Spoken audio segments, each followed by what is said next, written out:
are glorious! All voices speak the same! Your legend is bustling!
Shots stalk this region, Saint.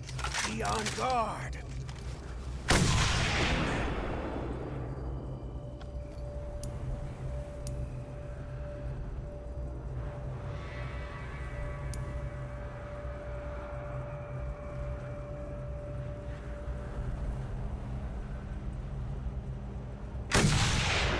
Long shot in there has shot him back.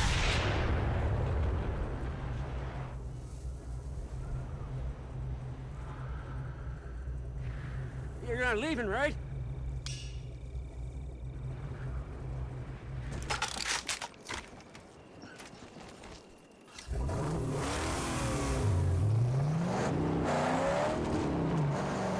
Not too close. Our headlights are beacons at night.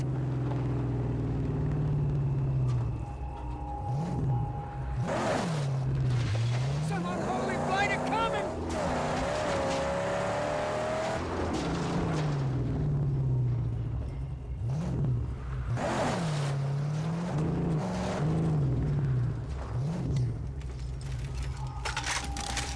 I gotta get into that camp.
me you're out, you're tired, huh? To rub you down, my fine chrome dame. Where's my sweet angel? See that, my strange myrtling? The Scrotus swineherd can be reached both sides of the bridge. This camp is strategic for Scrotus, on account it's so close to Pink Eye Silo. Be sure to snuff the war cry first, though.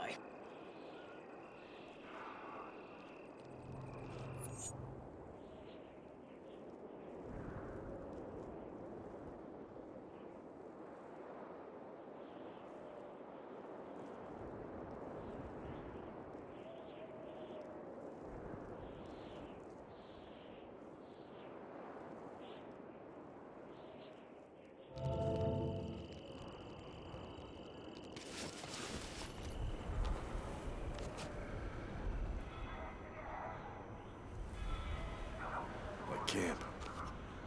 Seems familiar.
Kill you. Get your hair dry and start you like kindling to burn in their winter fires.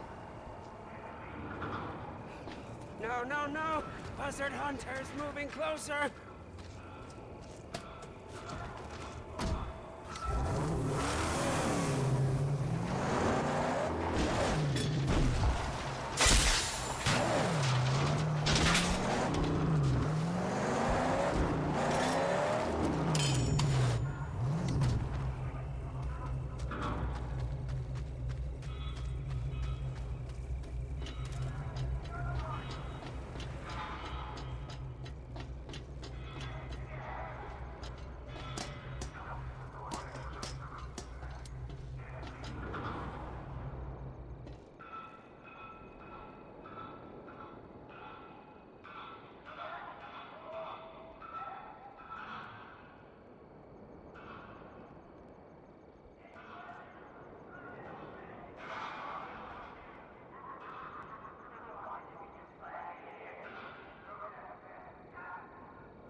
Hear that?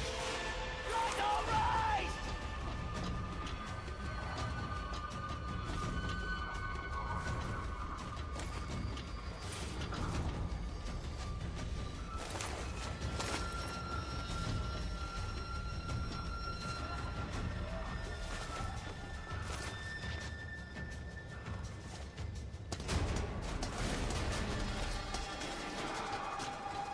Get over here!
There's so many things we'll never see again.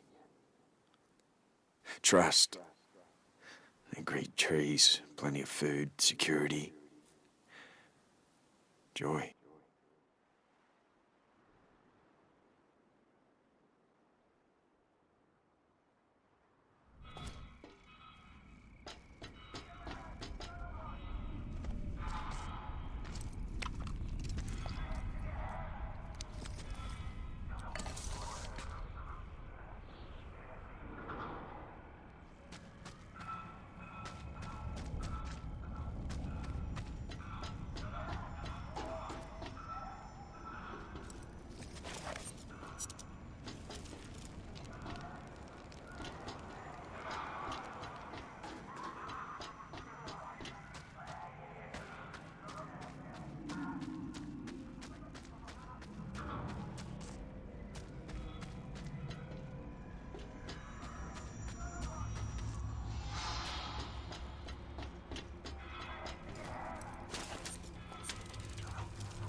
Come here, lads.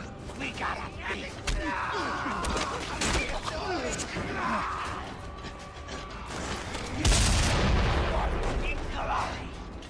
Necromorph! Got company!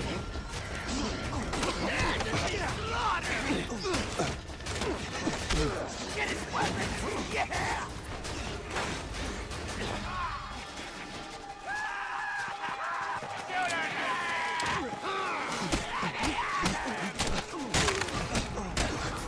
Yeah, let's keep up!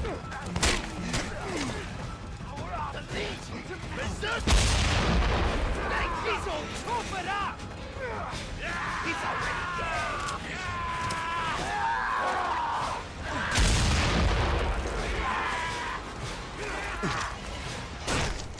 Stupid roach, I can't hit him! Come on!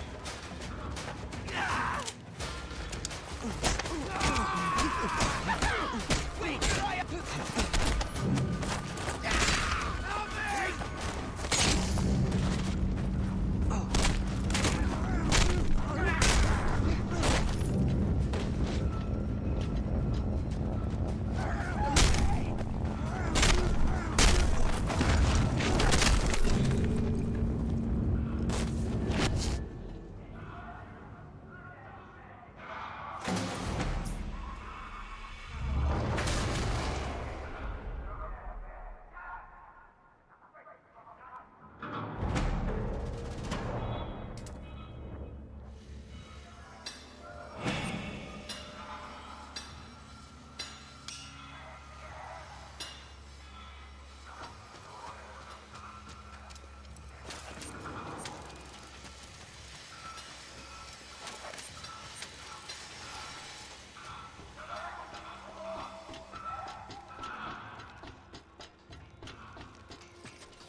Hey, the car!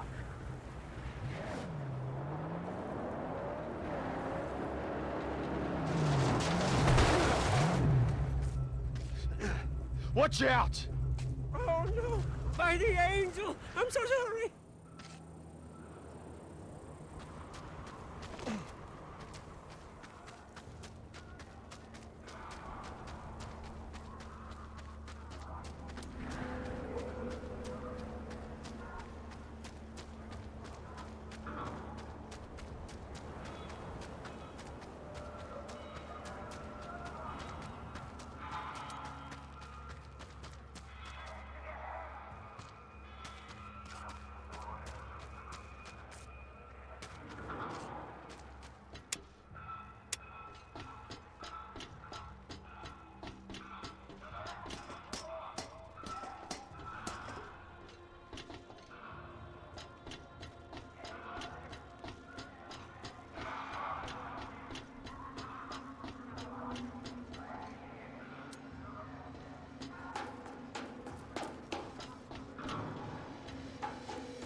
This will refill itself.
What'd you spy?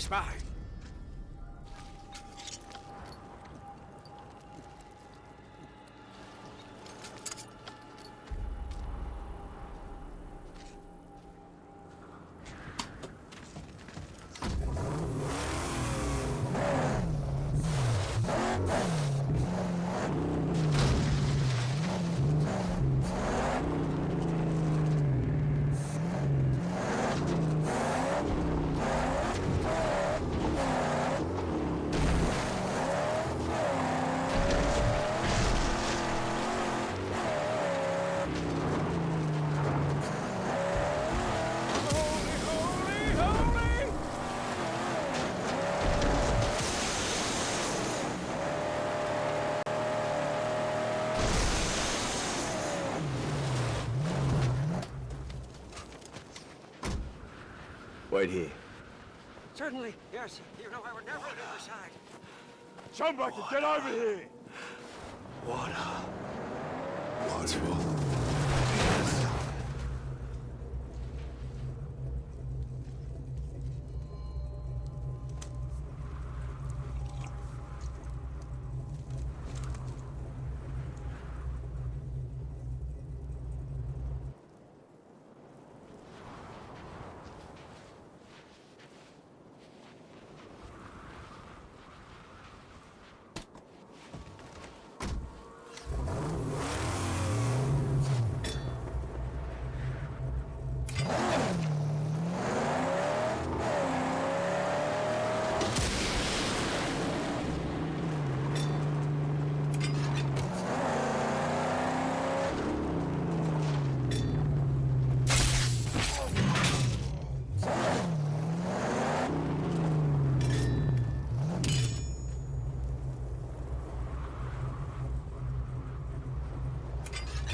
Steel Titans still blight the lands here!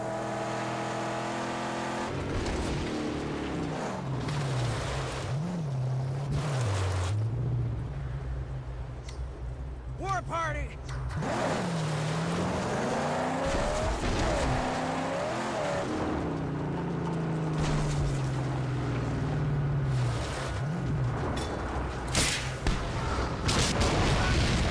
Ain't no fire at us!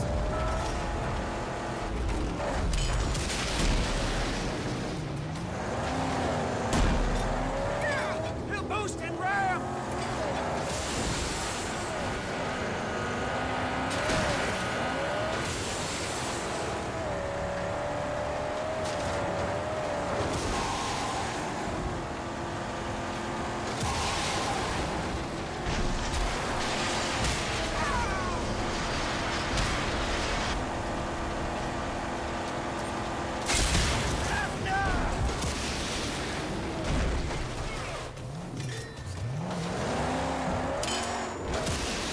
They know that scratch his tribe off! Hold fast.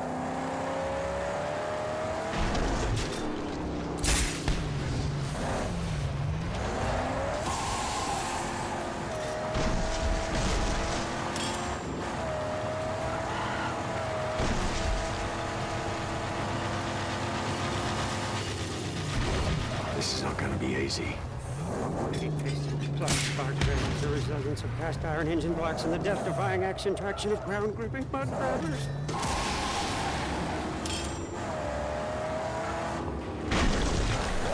Into glass! It's a shooter!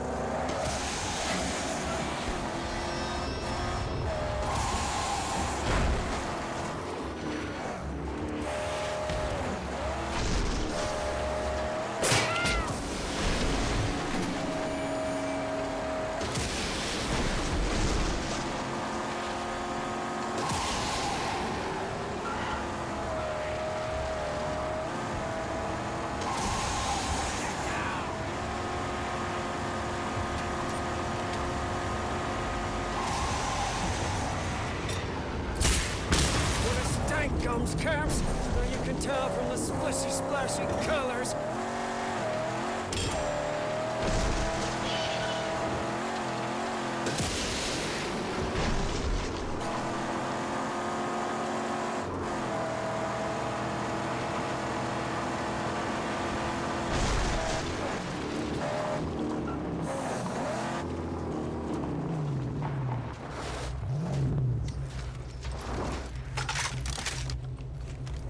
need in. There's gotta be a weakness.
Quickly!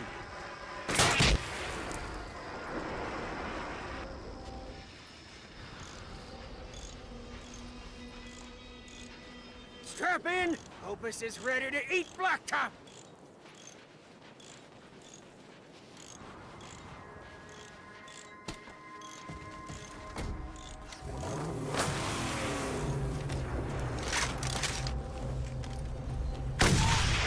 He's shooting danger!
Hunker down! Shoot her!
Here's a bit of free advice, stranger. If you ever find yourself against Pig and Sticker, local bad boy and all-around bunghole, I'd sheep the shit out of them. Just saying.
This might fool them.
I'll safeguard her while you take care of business.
can't hunt them down.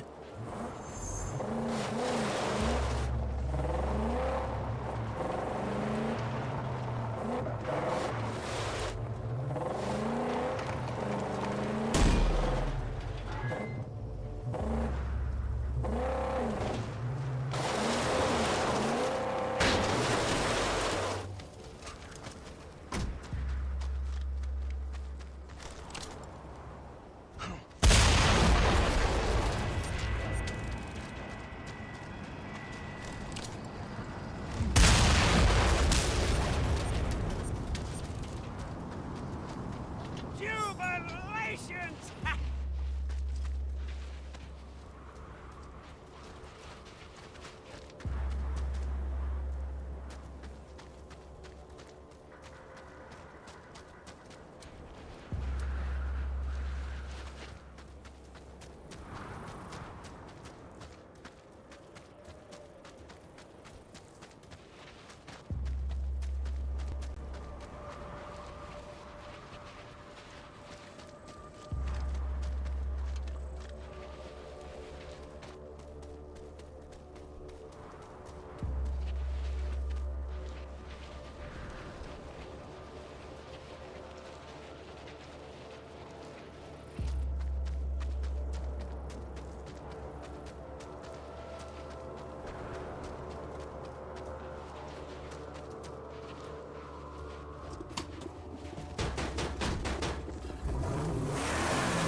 Boss has got to go.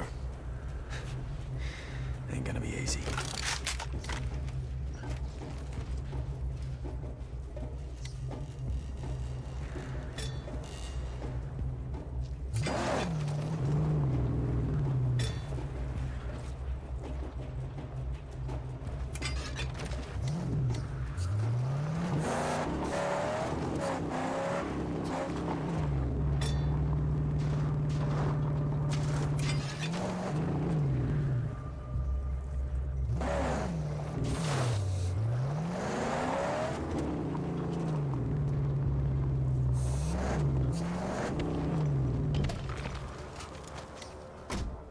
I'd never abandon her.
fill up on water.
Don't let him take us back!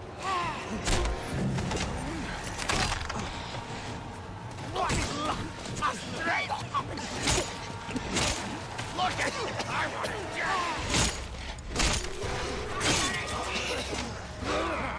I'm getting my kill! Catch him and rip out his throat! It's gotta get real now! Go! Get out of here!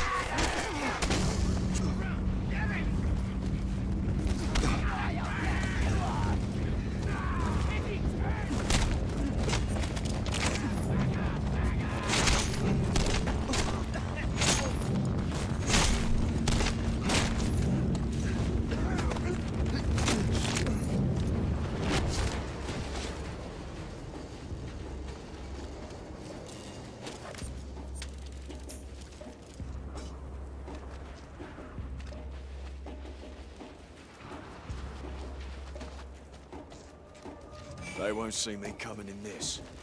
Not right away.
Keep the car safe. Yes, I will protect her safe. But don't be long, please.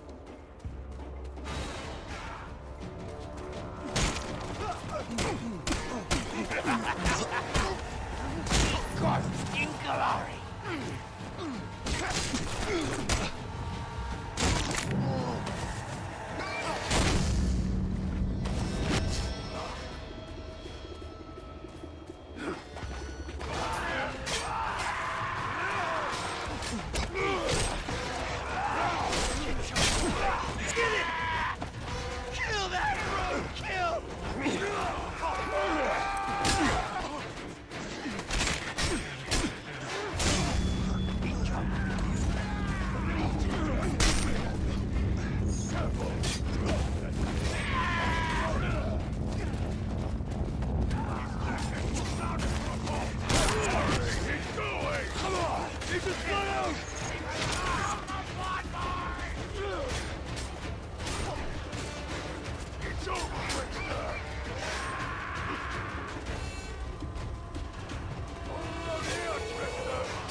Where's your car now, driver?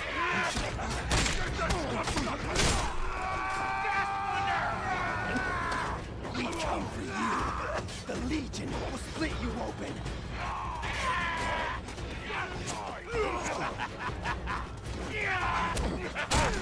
Stop a minute, brother.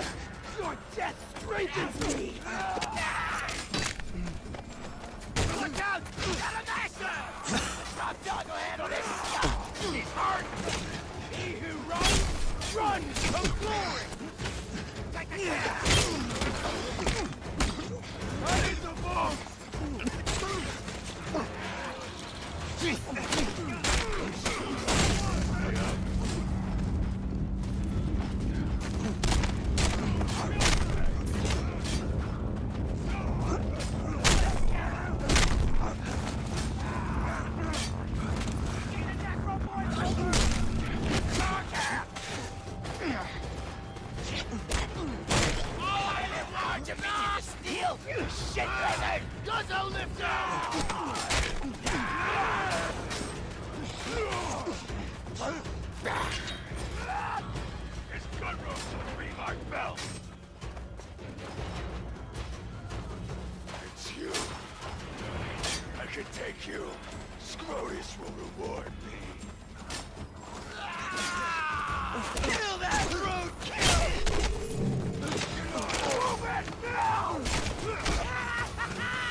Just give in! Just stop! Not so tough now, are you?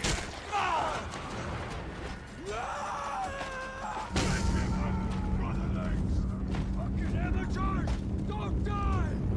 It's you! You're the one Scrotus wants!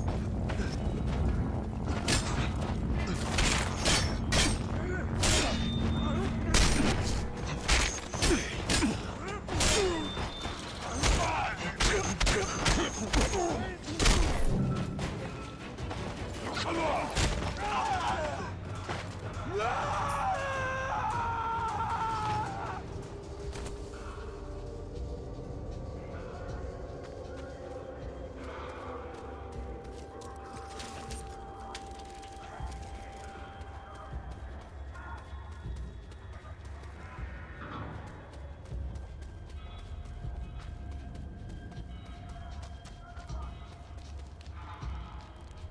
Looky yonder. The storm comes. We outrun it.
I'm drying out. Need water.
Now this is gonna take some time, so get comfy.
These lands will echo with your screams for ages.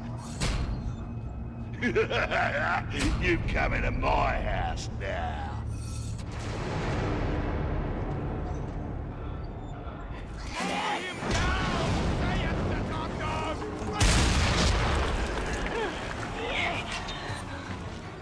You that raggedy man that's been standing up.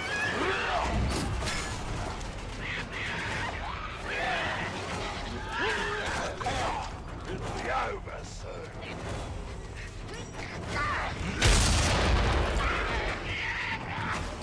Walking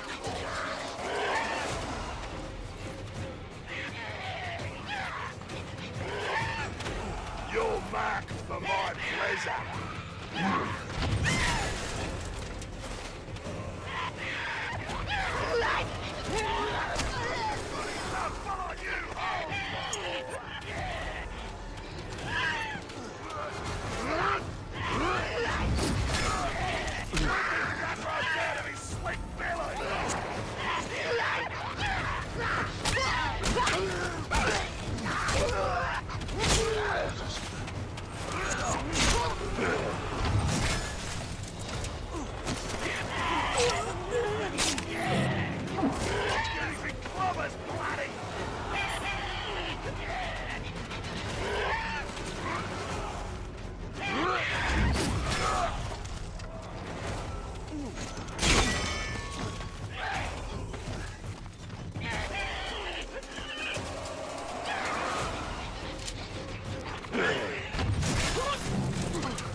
Seems you're better than you look. Your packers will please me more than you're dead.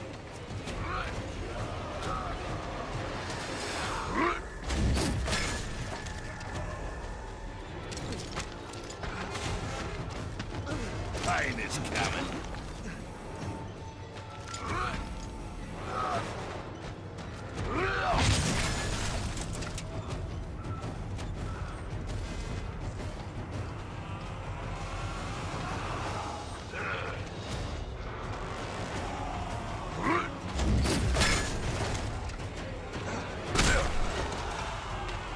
Your teeth will make a fine necklace.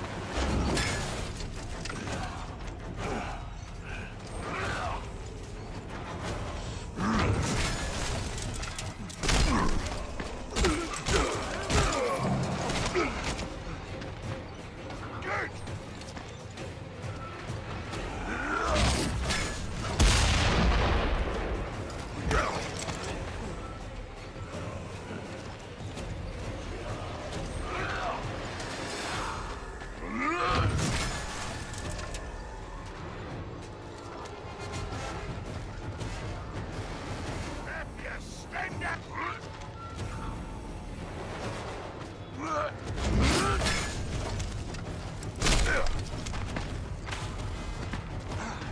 Please make an effort at least.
Done.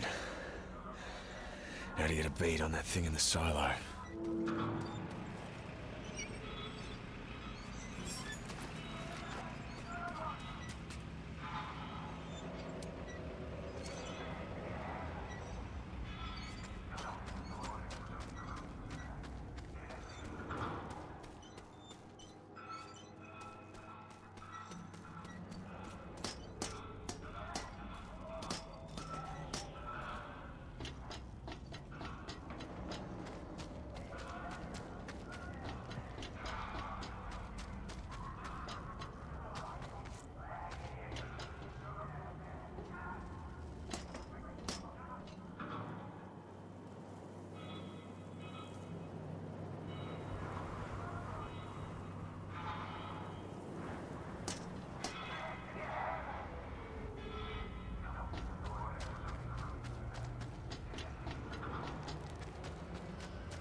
So, I'm actually a little bit salty right now.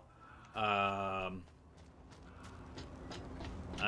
was over here fighting, like, multiple cars. They kept attacking me while I was trying to clear this, like, camp and stuff. Or while I was trying to, like, you know, kill the, oh, I forget what they're called. The people, the war criers. Yeah, like, I was trying to do that kind of stuff. And from the outside, you know, I was destroying the perimeter defenses and everything like that. And I tried to find a way in, but like this is was this ladder here before? Because like I was literally right down there fighting like multiple people. You mean to tell me that like I'm very curious if this ladder was here. I may have to go back and look at the recording, or you know, at the clip, because I remember running around the silo thinking like, oh, if I could get over to the silo, maybe there'd be like, but you can't use these zip lines in reverse. They only go downhill. So I was like, okay, and I gave up on that. But like, I didn't even look at this wall, so I'm gonna have to go back and look at my footage and see if this ladder was here before. Because if it was, I'm gonna be a little bit disappointed in myself. I don't think it would have made a huge difference, because then I would have came up the ladder and I'd have been basically like right behind Top Dog. So like, I don't know if that would have been like the best option or whatever, but yeah, so I think I may have just like completely missed that part, but that's funny to me. Yeah, that's it. I just wanted to throw that out there. I was a little salty about it.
It collects morning dew. It'll fill up again.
Yeah.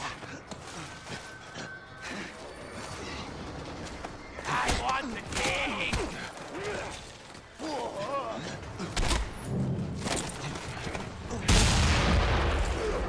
damn turd.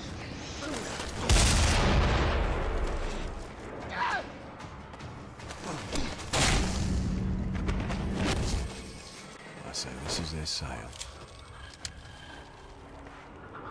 Time to pop a flare.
I've got a reward to collect.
back!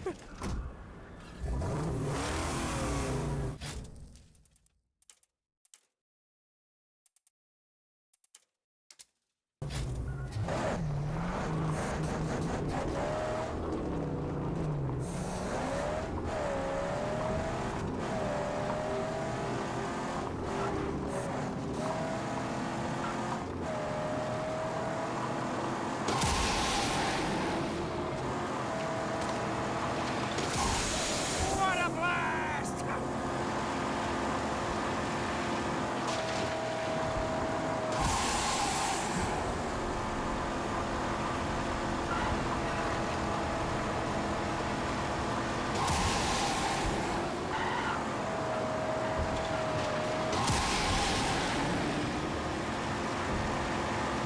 Be vigilant for the boom boom fields in this region.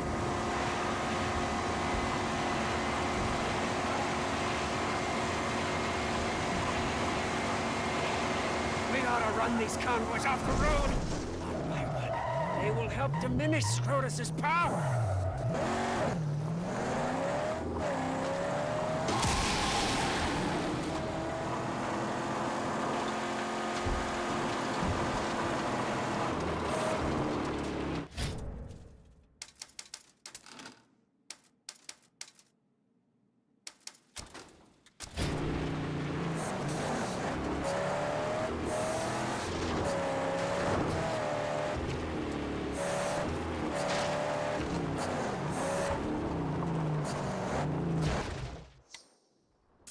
I heard of you. Only the world Your didn't deeds, know you were a your legend. wars, your card, your monster mechanic. Hey, you!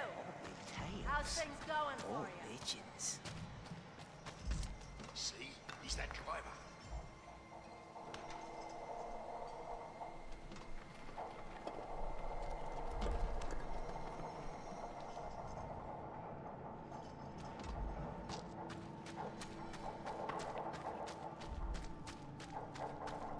We all know what you...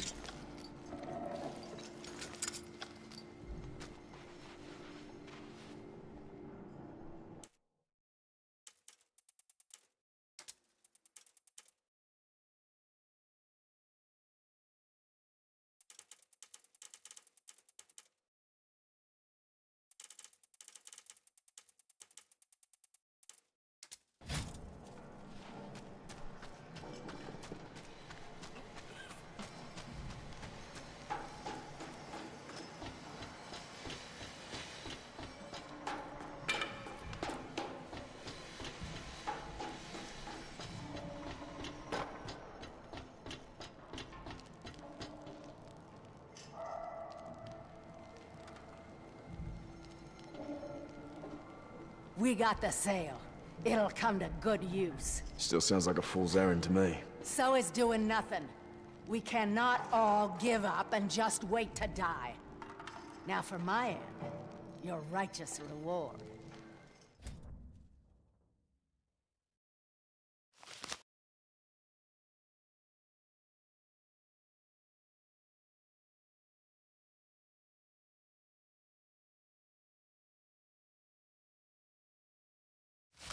I'll find these landmarks.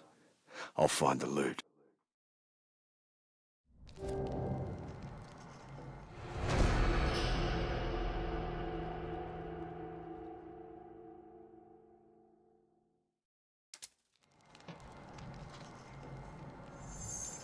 That place.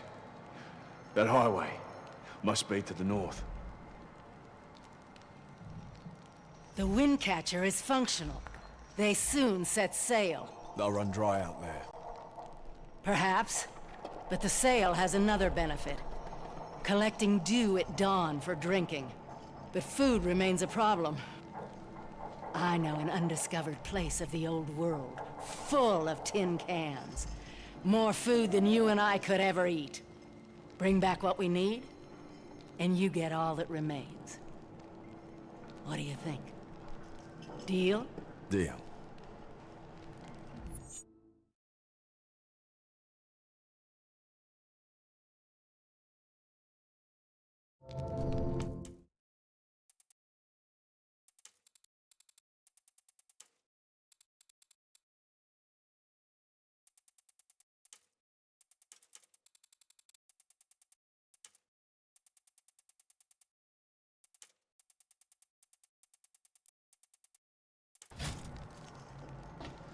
It lies hidden in between these two locations. Cross marks the spot. But you better know exactly where you go looking. The dunes are treacherous.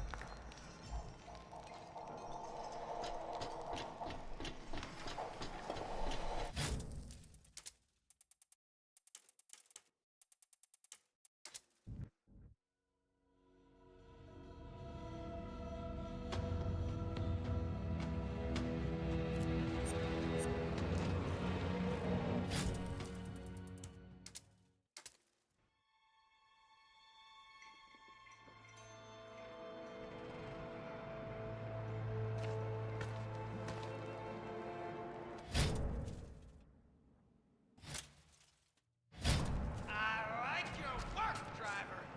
Keep it up and we're good.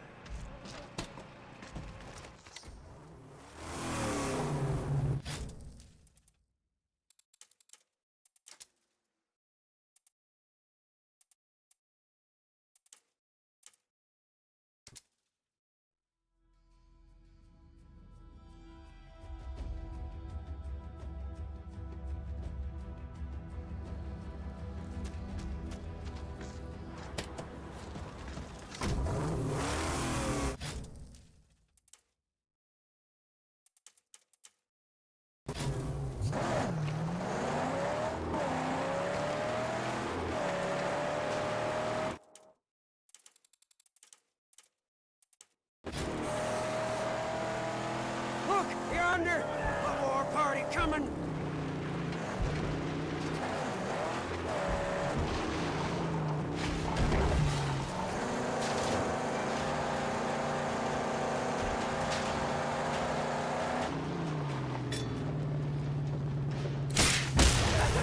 Glory be! We win! Don't stray.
Please let us tear this unholiness down!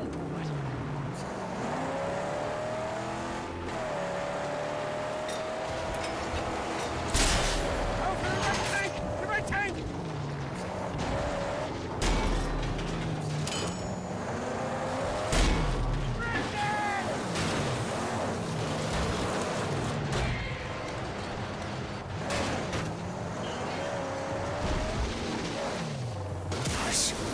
Four-legged meal there, creeps.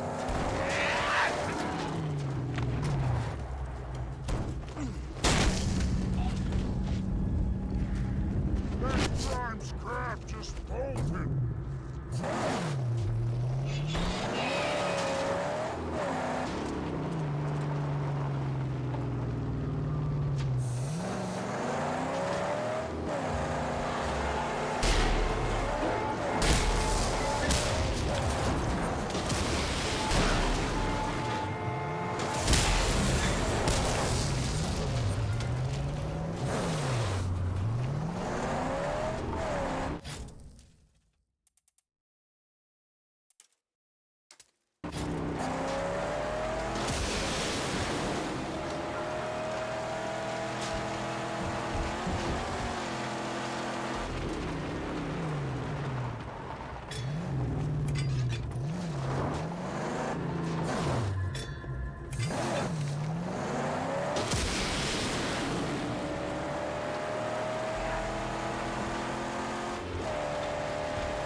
I need in. There's gotta be... Woo! No more long-hurled lead for him!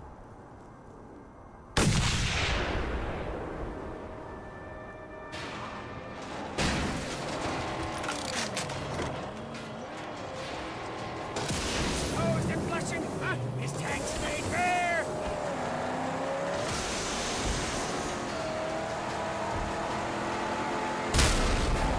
Running away!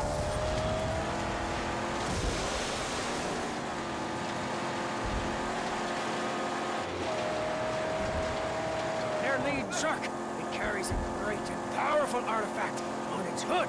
Huh? It would serve us well to wield such a mysterious force.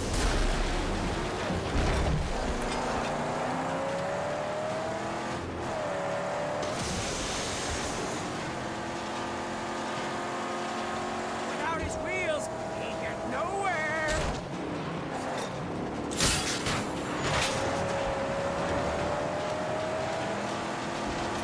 Stop it! It will tear that tire right off!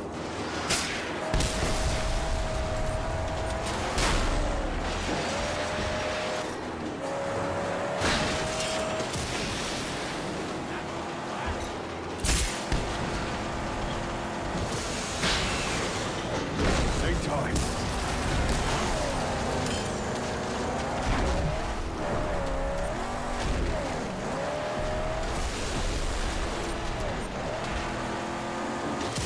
Shooter!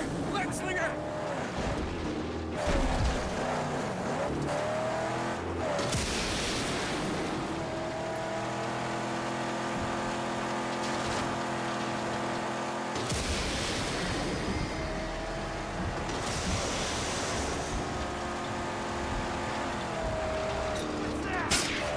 Blammo! Blammo!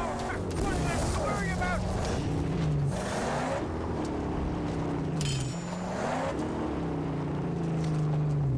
And as a prize, the hood I'm ornament! going. Wait here.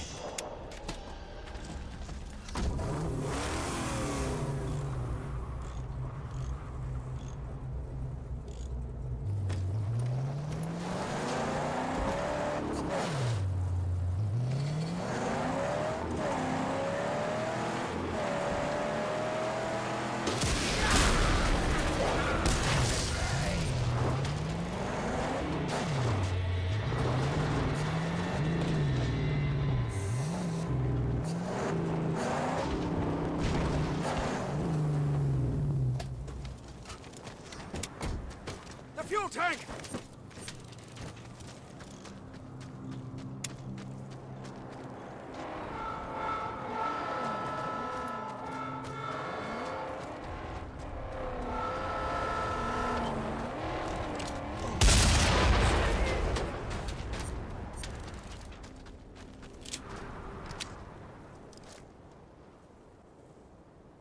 Avert your deadly stare, Walker. You do not want my hide. No. You want to kill the suckling swine of Scrotus's hordes. They have a camp on the edge of Outer Graves. You alone might be worth the massacre. But see to it that the war crier is muffled, or he'll pump them all up with his damn yells. Huh. If you feel nimble, there's a dangerous hidden pathway which might give you a bit of an edge in the carnage.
death ray, friend.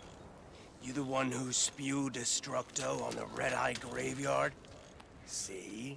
I got me some peepers. I spotted your car and knew. If you want to stick it to the mummy some more, then help us out rooting them out. We need some help with the goddamn explosives.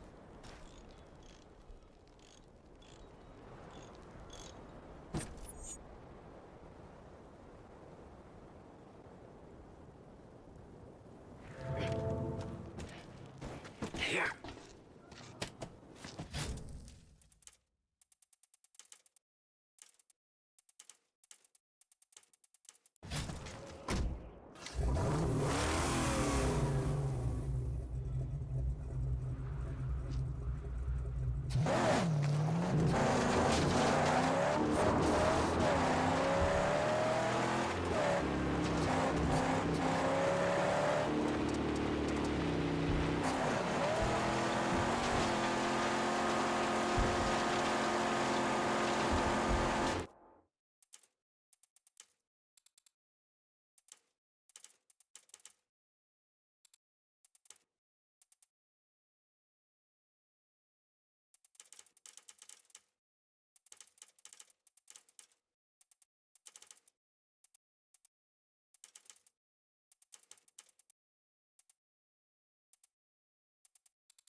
Take a load off.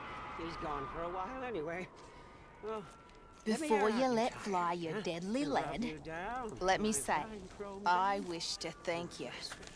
You've rid this place of the roadkill thrall rustlers. A token.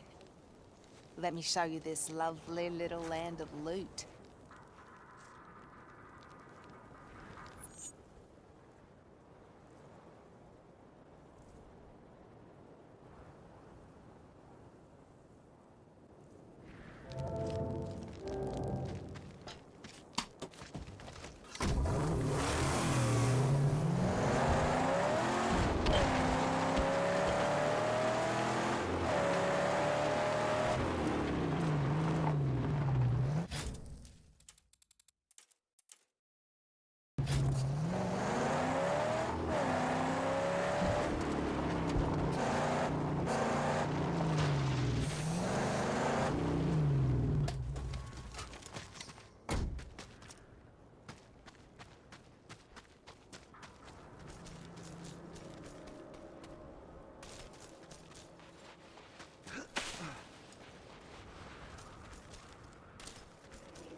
proportions.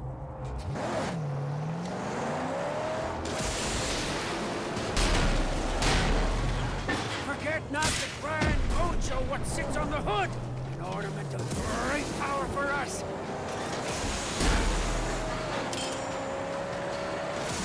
These tires are unprotected.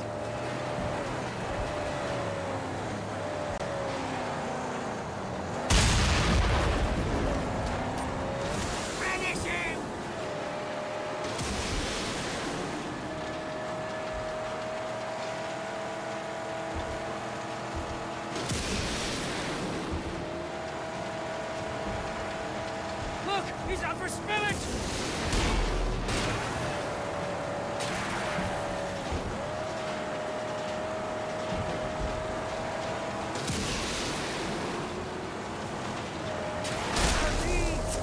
Legendary!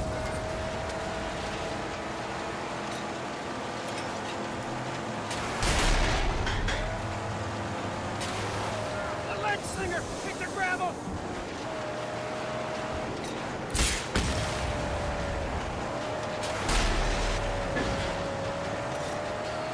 The red tank! The leader is exposed!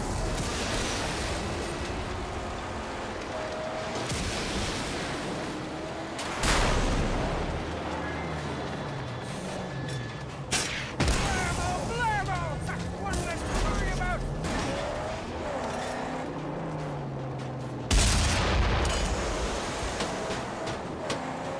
Now for the ornament, huh?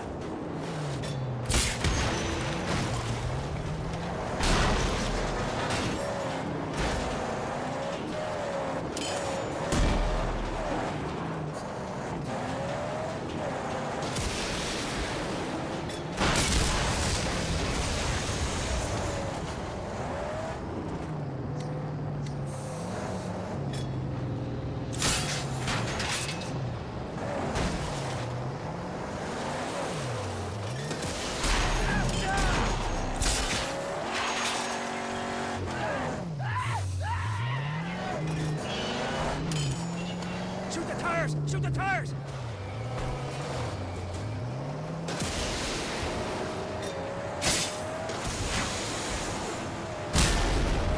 Go in! Kill! He's safe!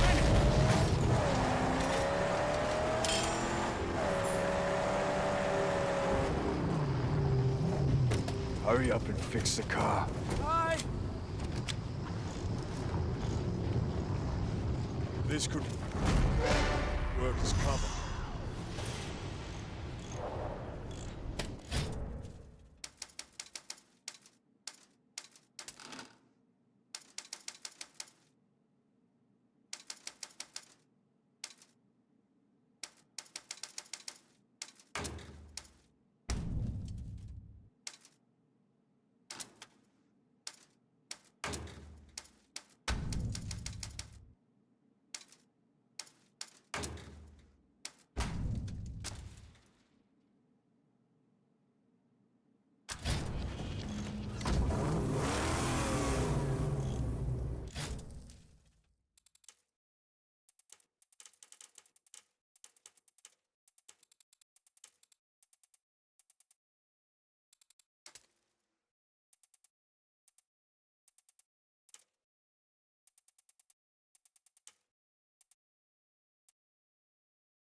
Ka-chunk, ka-chunk! The pump camp!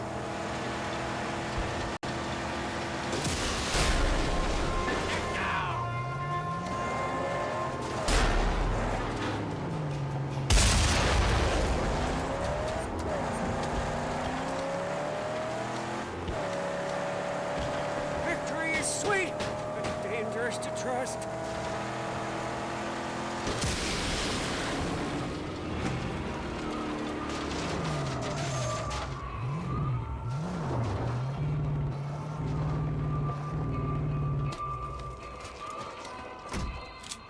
Keep the car safe.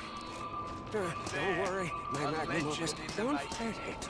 Ready to dip and rip and dust the fool who'd bet against such a monster cool.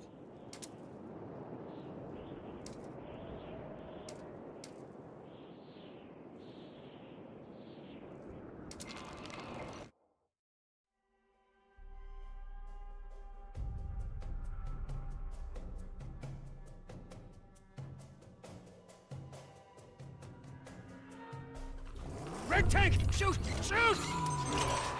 I'm still tight. Let me get you out.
I see red!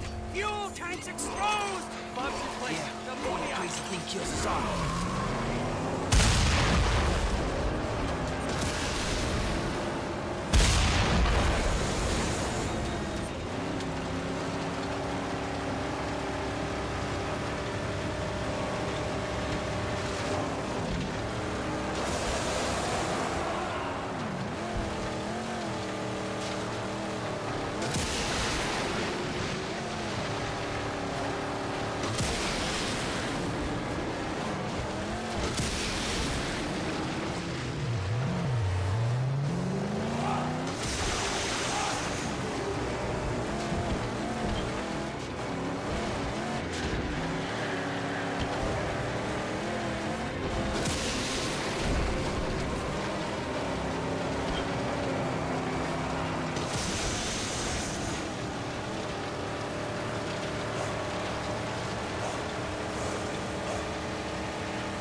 Hurry up and fix the car. I'll do my thing.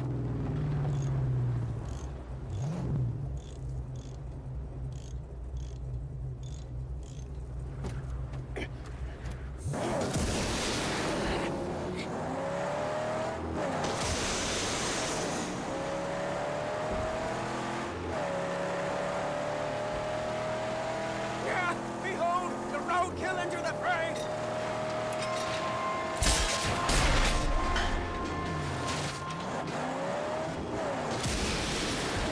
Look, the tanks are in the open.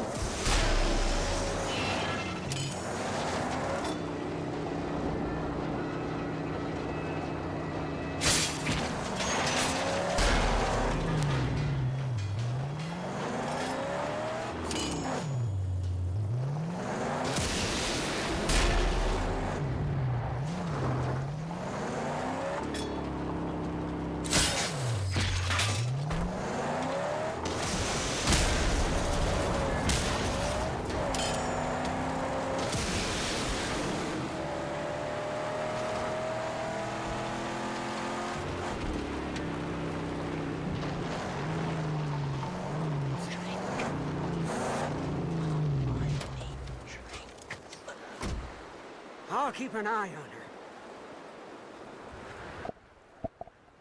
Oh, what's up, Spino? Not really struggling right now. Drink. I was actually struggling just a little bit ago. I was trying to raid a camp in an area that's a good bit higher than I was leveled for. And to make matters worse, I did die at that camp once. To make matters worse, though, I had a storm show up in the middle of that. That was it was quite diabolical.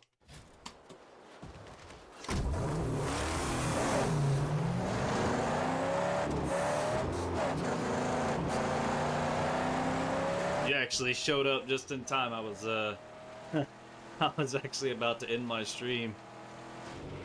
Yes, there are storms. Yep. And they kind of suck because they throw like junk and stuff at you, so it's pretty they're pretty brutal. The storms are pretty awesome because the junk and stuff, you can actually get scrap from it, so you can end up with like a bunch of junk after a storm, so they're really useful. How am I? I'm doing good. I'm just kind of vibing today. I do have some a little bit of work that I was actually fixing to get off and do. Why end the stream? Because I'm coming up on about 3 hours. Yeah. I'm about 15 minutes shy from 3 hours, I think. 2:48 is my timer, so yeah. I was really only gonna play for like an hour, but there was a camp that I was taking over. And see the way the region's set up. This was the third most difficult area, and there was a camp. This one right here, Tyrant Slash, and I did finish it, but like it's in this third area, so it's like, you know, it's like I feel like it's a little bit out of my depth. So I was, but I beat it, and I cleared the camp, so that's good. I'm a lower level on this character than my main character. I'm gonna look at my autosaves. 5 days and 15 hours, but I haven't played this character in a little bit. this one over here, this is the one I'm playing right now for my stream, and it hasn't even made it to a full day. It hasn't even been a full 24 hours for this playthrough, and I'm already further on the storyline, but lower behind on my level and stuff. You manage your time very well. Even time the amount of time you spend during your gaming sessions. So I separate my gaming sessions and my streaming sessions a little bit, because I do still play video games at night, but I like to stream during the middle of the day because you'll get people who are taking their lunch break or, you know, whatever, midday. And in other parts of the world, people who are ending their day, who are just getting on to relax after work or after school or whatever. So I try to balance it, but I'm actually really bad at managing my time. I'm terrible at it. Everything I'm doing now is just it's a reflection of the effort I put in over, you know, a significant amount of time. I'm 32 years old. I've been putting in some serious work, and I'm still just barely getting a hang of it, you know? Pink Eye, so yeah, that's actually why I had to clear this camp. She wanted a solar sail. She had a solar sail that she wanted me to pick up, and this was the location I had to pick it up from, so that's why I had to clear that camp. I did already meet her though and start it, like me at the very end. Yeah, I get it. Like, yeah, and I think everybody can do better at certain things. I think it's better to know what you're not good at so that you can try to get better at it. It's way better to do that than it is to believe that you are good at something and just to not be good at it. I would rather not be good at my time management and acknowledge it and be like, okay, I'm not good at it. Let me take steps to, like, I have a timer on my phone for streaming, and I start my timer when I start streaming. I didn't actually start it today, but I also have alarms set up for, like, going to bed, because I forget to go to bed on time, and I'll be up at 3 in the morning playing video games. So, like, this is surface level. It looks good here, but this is effort, you know? This is effort. Whenever you want, don't mind me. Yeah, you know, I was just kind of doing some, like, leveling up, and there's these races around the map to get, like, some scrap and stuff. So I've been running around the map doing, like, some tidying up side quest type stuff, just to kind of, and plus the explosions and the fist fights and all that stuff. That's all really good content for, like, making shorts, and I've made, like, a handful of shorts from my streaming content. But I do want to ask how far you're in my academics. I'm about 72%, I believe, done with my degree plan right now. How close are you finally graduating and receiving the degree? Yeah, I'm at about 72% of my degree. I think that I should be able to wrap up my degree either by the end of this year, by the end of 2025, or I may have to take a winter class, because there was a class that I made a D on, and I have to. It doesn't count as a credit if you get a D. It doesn't count as a fail, but it doesn't count as a pass. So I still have to take it again. So I'm probably going to end up having to take a winter class. I'm not 100% sure on that yet. I haven't set up my fall classes yet, because, you know, this is the spring that I'm in now. But yeah, I will be getting close to finishing my degree by, like, the end of 2025. I'm getting close. 72% that's a big number for me. That's great. Finally, you're able to do what you want after it. Yeah. Well, and that's the thing. I am actually doing what I want right now. I hated school when I was younger, and I've learned a lot of things about myself and about how I interact with the world and how the world interacts with me, right? And I've learned a lot of things that I've been trying to apply, you know. So growth is always the goal, but I am doing what I love. I am actually doing what I love. I love to stream. I love to play video games. I love to code, and I'm going to school for coding. I would honestly say that although history was boring, the class that I took over this last winter, even though history is boring, I would say I still benefited from it and still enjoyed it, even if I don't like history. So, like, overall, I'm still doing what I love. And I'm benefiting greatly from it, so... Graduating high school this year. Hell yeah. Have you given any thought to secondary schools? Are you going to look into colleges or into a degree plan in the future? I'm interested because I know some people, you know, they graduate high school and they go to maybe a trade school or a local college. Like I went to a community college. You know,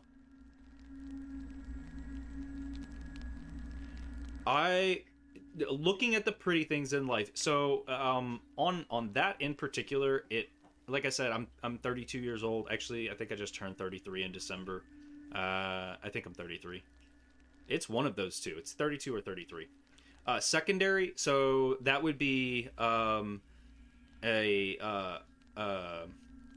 secondary school would be like college. So that's your community college, even trade schools. Trade schools are considered secondary schools because primary school would be high school, junior high, elementary. That's primary school. It's a requirement, at least in the United States it is. You have to take primary school. So, yeah. You're plumbing everywhere. Except for England. I don't want to go there. What's wrong with England? Don't like the weather or don't like the culture? You've taken a short rest from your twisted path. I'll help you find what you seek. But first, answer me this. What? The other ones that you don't kill, who are they to you? I use them and they me. If there's no game, what's the use? What's the use? I'm asking you that. But you have no answer, have you? Yet it's very clear.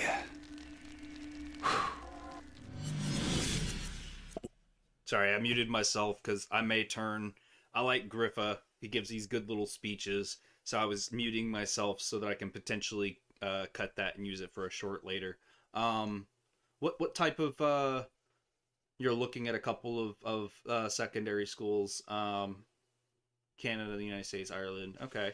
Do you have like a degree plan? Like what you would like to look at? Asked me to take ILTS UKV. I don't know what that is. What is ILTS UKV?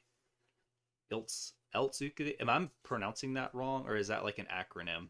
I paid over $350. Oh, some programs can actually get you the tests on vouchers if you're going to school.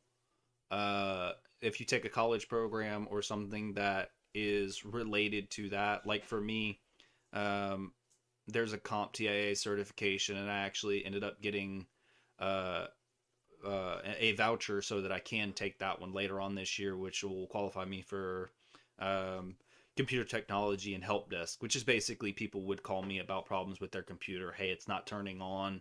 I'm getting blue screen. I can't get past the BIOS boot screen. Shit like that, you know.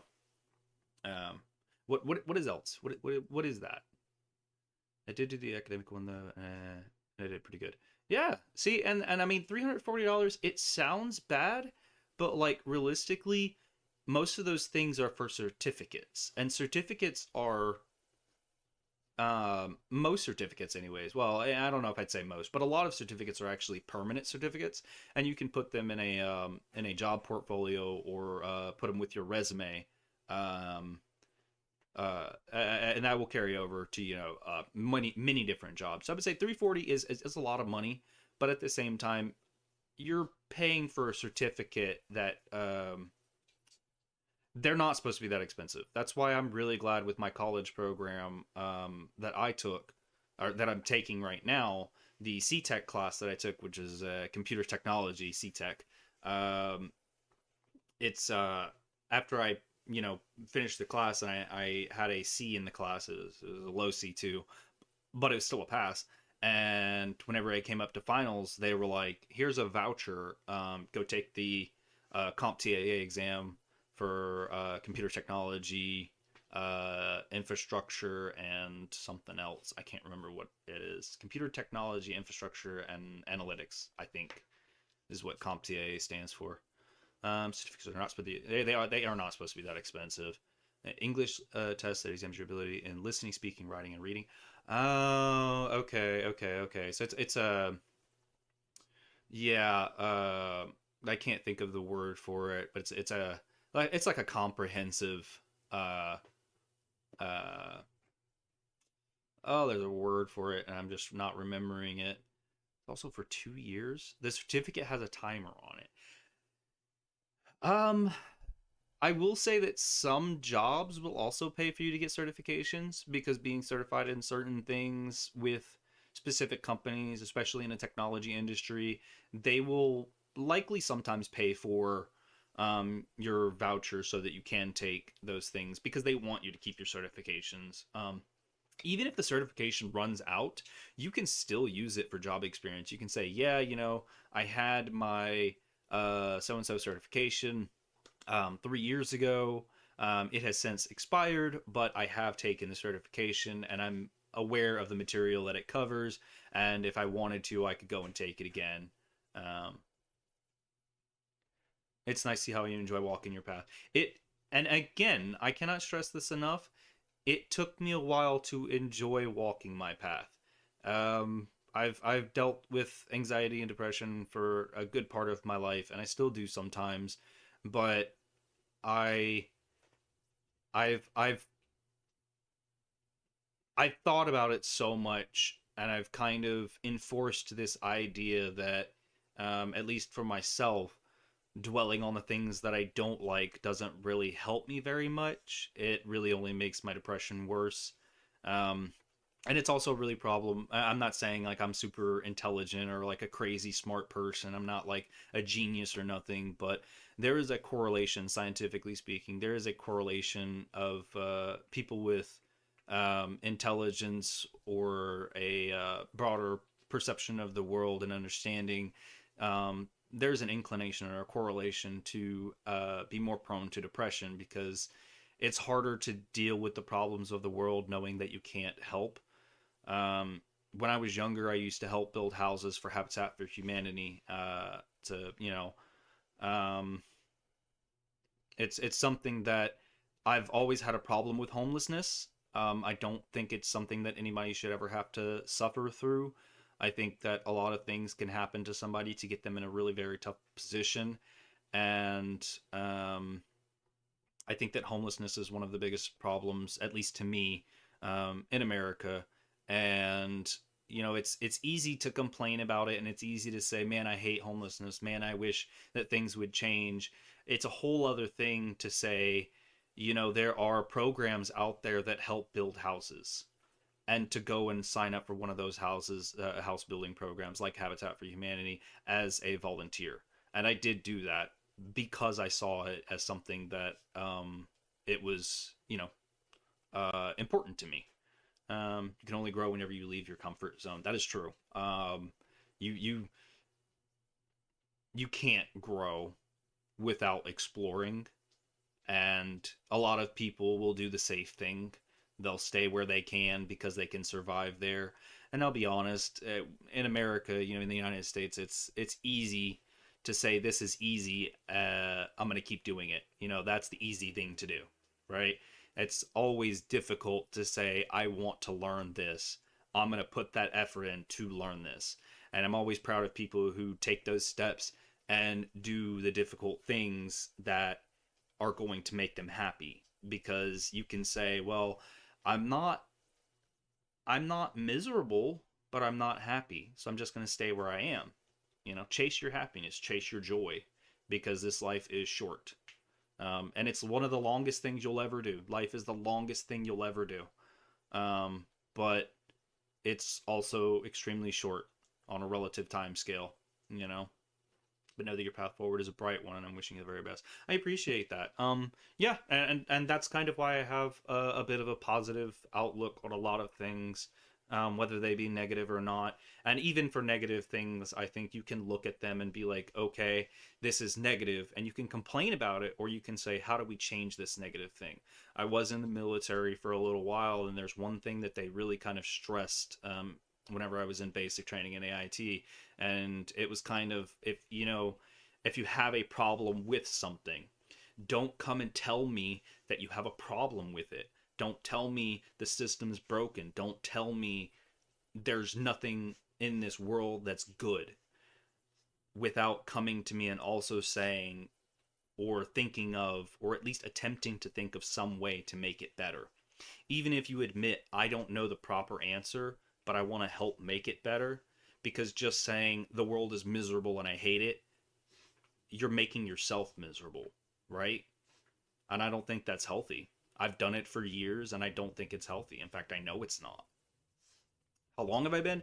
So I separated after a year and a half. I didn't make my full 4-year contract. I was in the Army. I joined as a National Guard. And I separated due to some severe depression. I couldn't figure out how I was going to survive, right? If that makes sense. And I joined the military. I made decisions thinking that, I'm going to join the military and I'll have free healthcare, and I'll have, the government grants that they give you for being in the military. And I was like, I'll be able to have free healthcare, and I'll be able to go back to college. And, I had all these goals. And while I was in the military, I let a lot of things get to me. And I actually started drinking while I was at AIT, Advanced Individual Training. After basic training, they send you to Advanced Individual Training, which is more focused on what your job is, your military occupational specialty, or MOS. So yeah, while I was training for my MOS, I actually graduated from my MOS as a small device repair, mostly repairing night vision goggles, infrared lasers, just electronic devices for the military. And I passed my class, and I graduated and got my certificate. But I had my first sergeant talk to me because I was drinking, and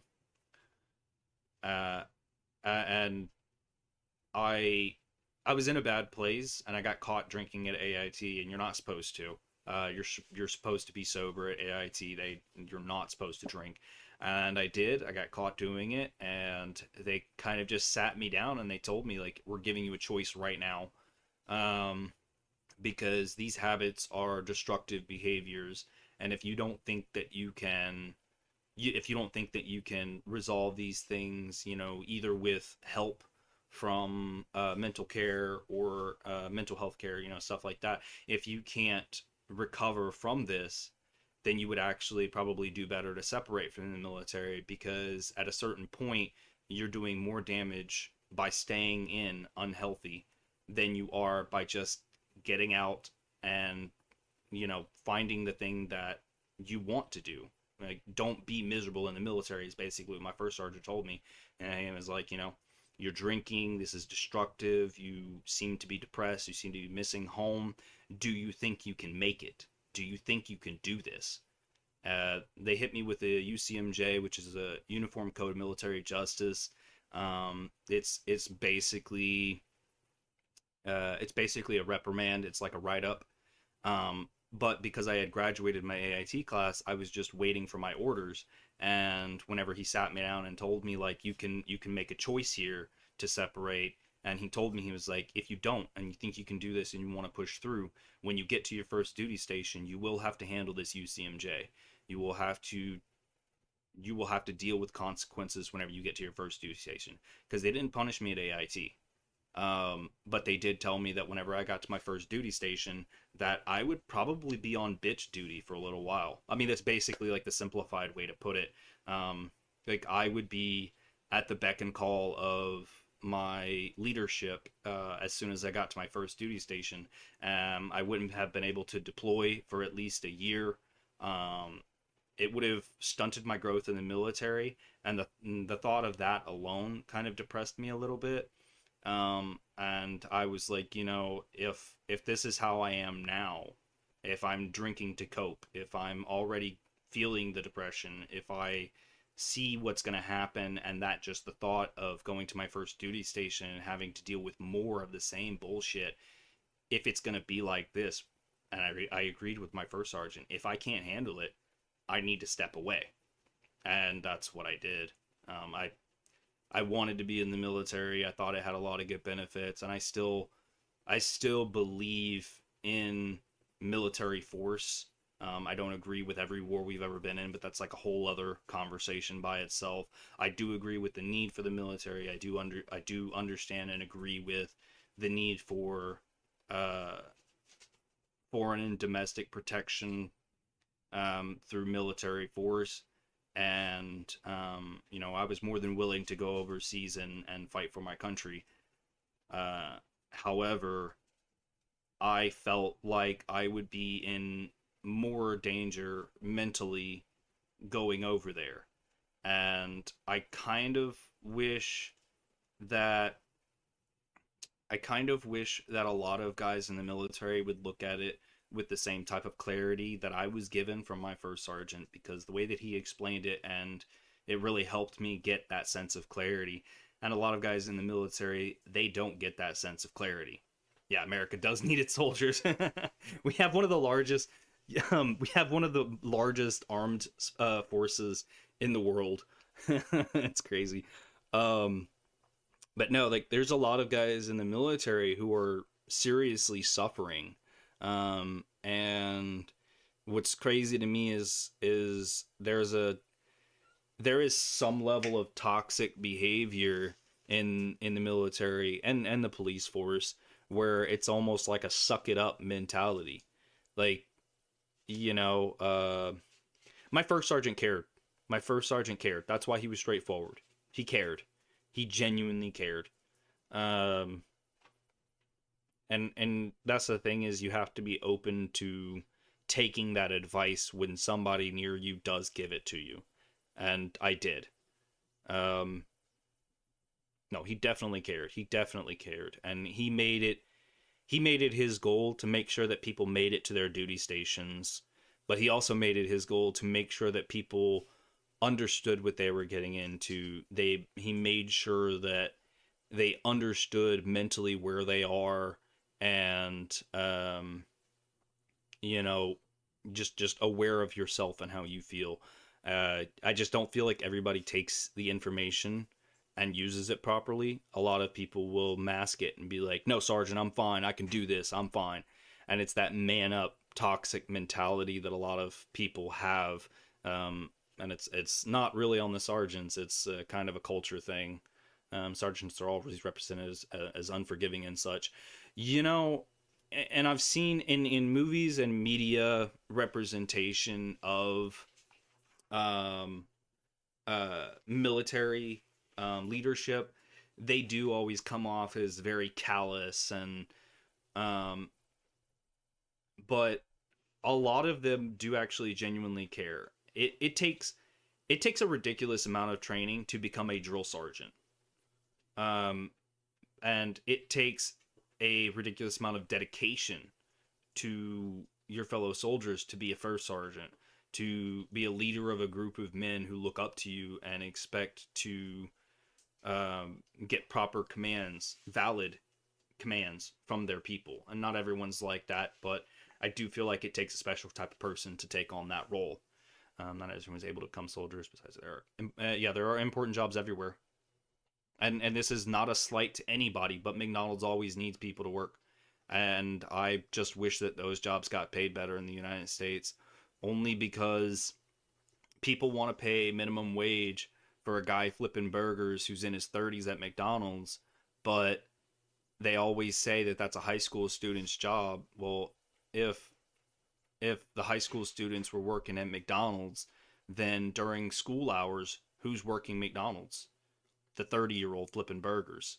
You don't think that guy deserves to eat food tonight because he can't make a living wage? That's not fair. Somebody still has to do that job. Otherwise, we close those businesses during school hours. And, you know, there's multiple branch offs of that argument, but essentially everything that we need has a place for a job. Like, trash collectors still have to, somebody has to pick up trash. Like, it's not a great job. Some people don't enjoy it, but some people genuinely enjoy just driving around in a truck and throwing trash in the back. Like, it's amazing to me how people will look down on certain jobs, but then also look at it and be like, well, I would never do that.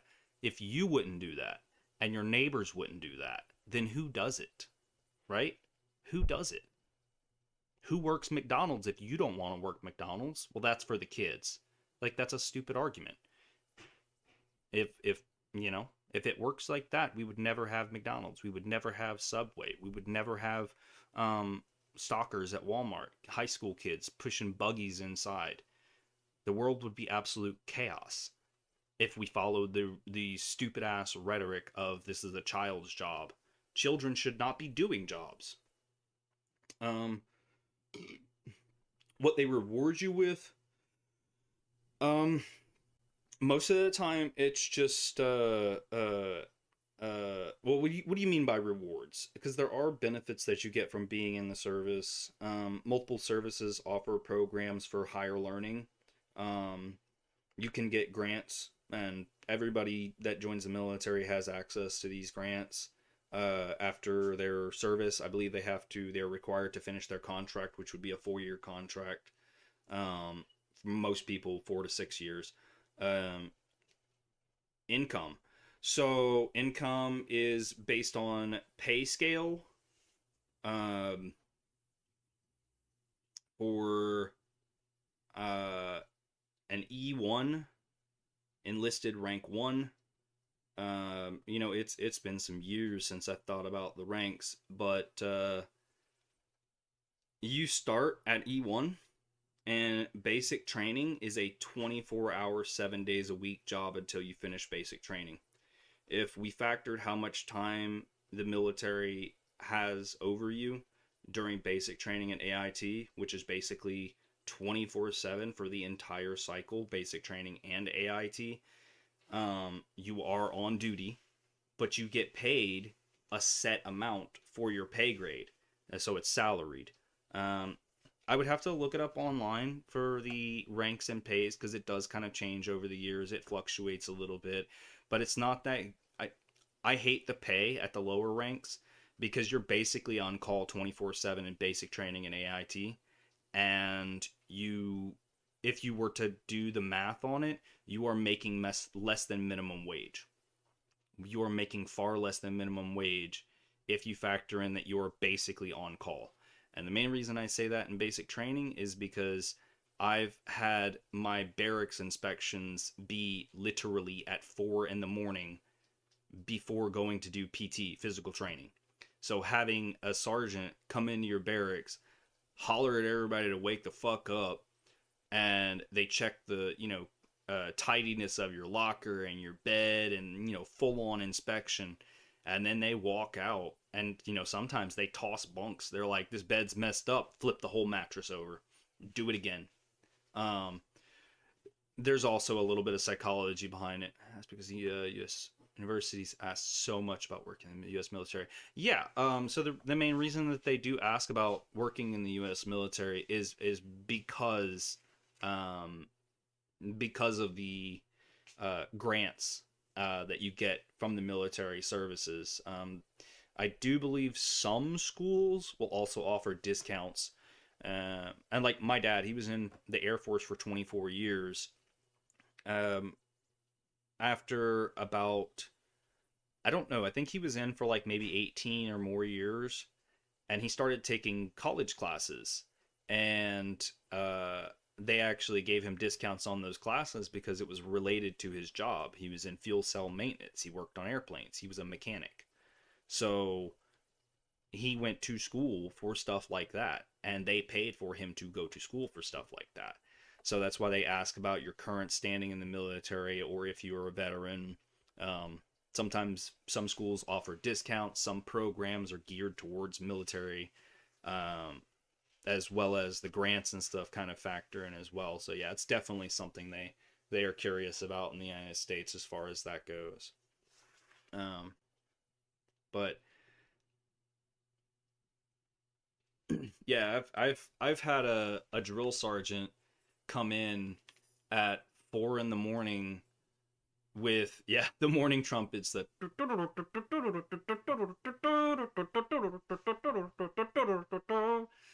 a fucking revelry, right? I believe it's revelry. And they fucking, they wake your ass up, and they flip your beds if it's wrong. They toss your lockers if it's wrong.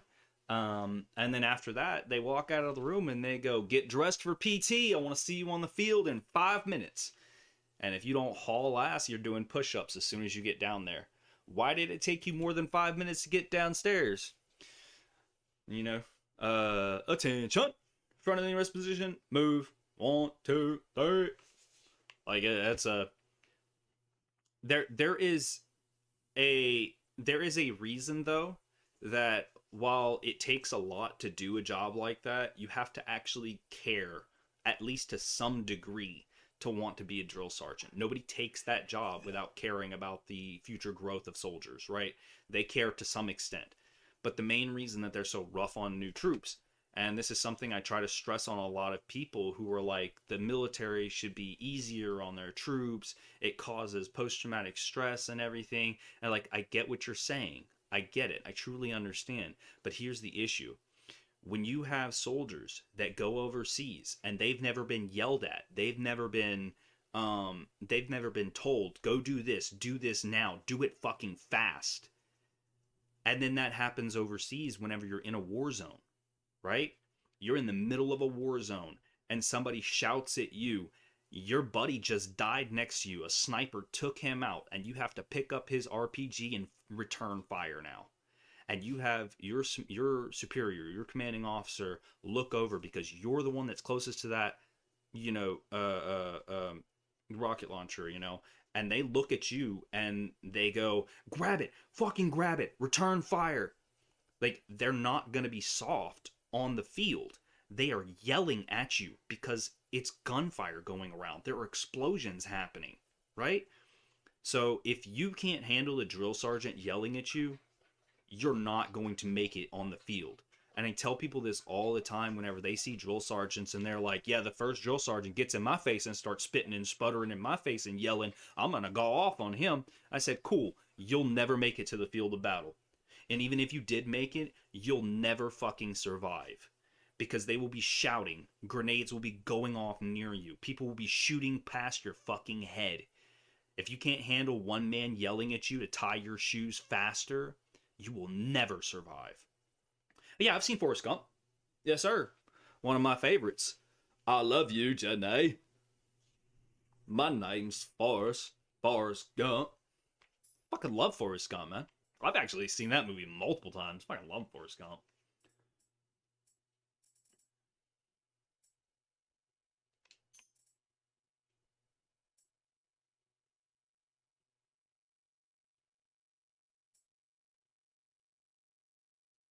Impressions are incredible. you know, I grew up with 2 sisters, so I talk to myself a lot. And when you talk to yourself a lot, you start doing impressions and voices. Oh, the trumpet. I actually just half-assed it. I actually could do a better trumpet with my mouth. I was in bands for like 6 to 8 years. I played the tuba, but yeah, that is the result of somebody who grew up with 2 sisters, a lot of boredom, and a little bit of musical talent. Just a little bit. Also, doing impressions, it has a lot to do with intonation, and I have a pretty decent ear with stuff like that. I didn't tell you that I was in band. Oh yeah, I was in band for years. Yeah. I've done a lot of stuff because I didn't know what I wanted to do. You know, I was in choir. I was there's a limited group of people in the state of New Mexico. Um, they do a program called All State, where they basically bring high school students from different schools all over the state, and they bring them all together to make a big high school choir. That's why it's All State, all of the state. And they're basically prepping them for college level music. I've gotten several medals for band, choir. I've done competitive music for a lot of junior high and high school. I mean, hell, I even played football in junior high. I was very bad at it. I can't remember plays. I don't know which direction to go when someone says run to the goalpost. I'm like, which one? I don't. It does not take instructions well. that's what they should put on that. That's funny. Everybody has invaluable experience, and I hope that you can see in yourself some of the experience that you have that is invaluable, right? We were actually just talking about this the other day, Spino.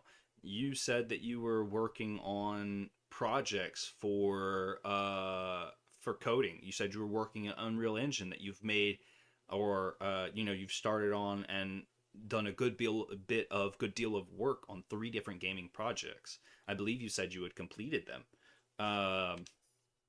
No, you're good. It's not a distraction. I mean, it is a distraction, but I'm fine. Like, I'm basically fixing a wrap-up stream. I'm just kind of chatting, going through and doing some tidying up. This is like, inventory maintenance type stuff, right? But yeah, you have skills, right? I myself have never worked with Unreal Engine, right? I've never worked with it. You have made 3 games in Unreal Engine, right? Like, don't ever think about, oh, this person has so many cool things, like myself. This person has so many cool things that they've done. I won't be able to reach that or whatever. Always think about, they've done these things. What have I done? Right?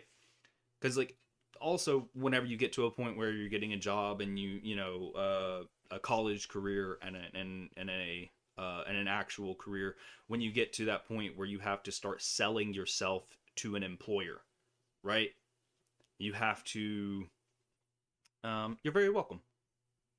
VR game development. That's going to be fucking fun.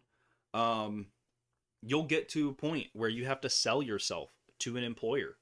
You'll have to sell yourself as somebody who is useful, right? You don't just walk into a new job, especially high-level jobs. Like, one of the big things I've seen in interviews as like a question that I've actually seen a lot is, what type of value do you bring to our company, to our organization? What type of value do you bring? What can you bring to us that we don't already have? Or what can you build on that we already do, but you think you can do it a little bit better? What do you have that makes you useful? You have to sell yourself. So don't ever forget about every skill that you've learned, right? Don't ever forget about any of that. It's all extremely useful, man. Every bit of it.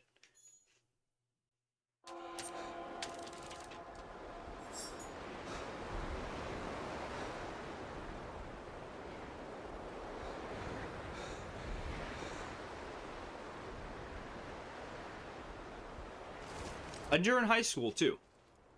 Like, there's a lot that you can build on. There's a lot more that you can learn. Don't ever think that, oh, I've learned the most I can with this now, and then just like kind of give up or whatever, right? Always be reaching for the next thing that you want to do. Don't just learn something because, like, oh, this is, it's nice to have useful skills, right? There's nothing wrong with learning some useful skills. What's with you and that grill of eerie bliss? just think of things that would be useful, right? But also never forget that you have the ability to continue to learn things that you enjoy and have interest in, right? I actually War party on the horizon. I really enjoy working on cars, but you know, the only car I really work on is my car. I have an SUV. It's a 99 Isuzu Rodeo. I have kept that bitch running since 2011.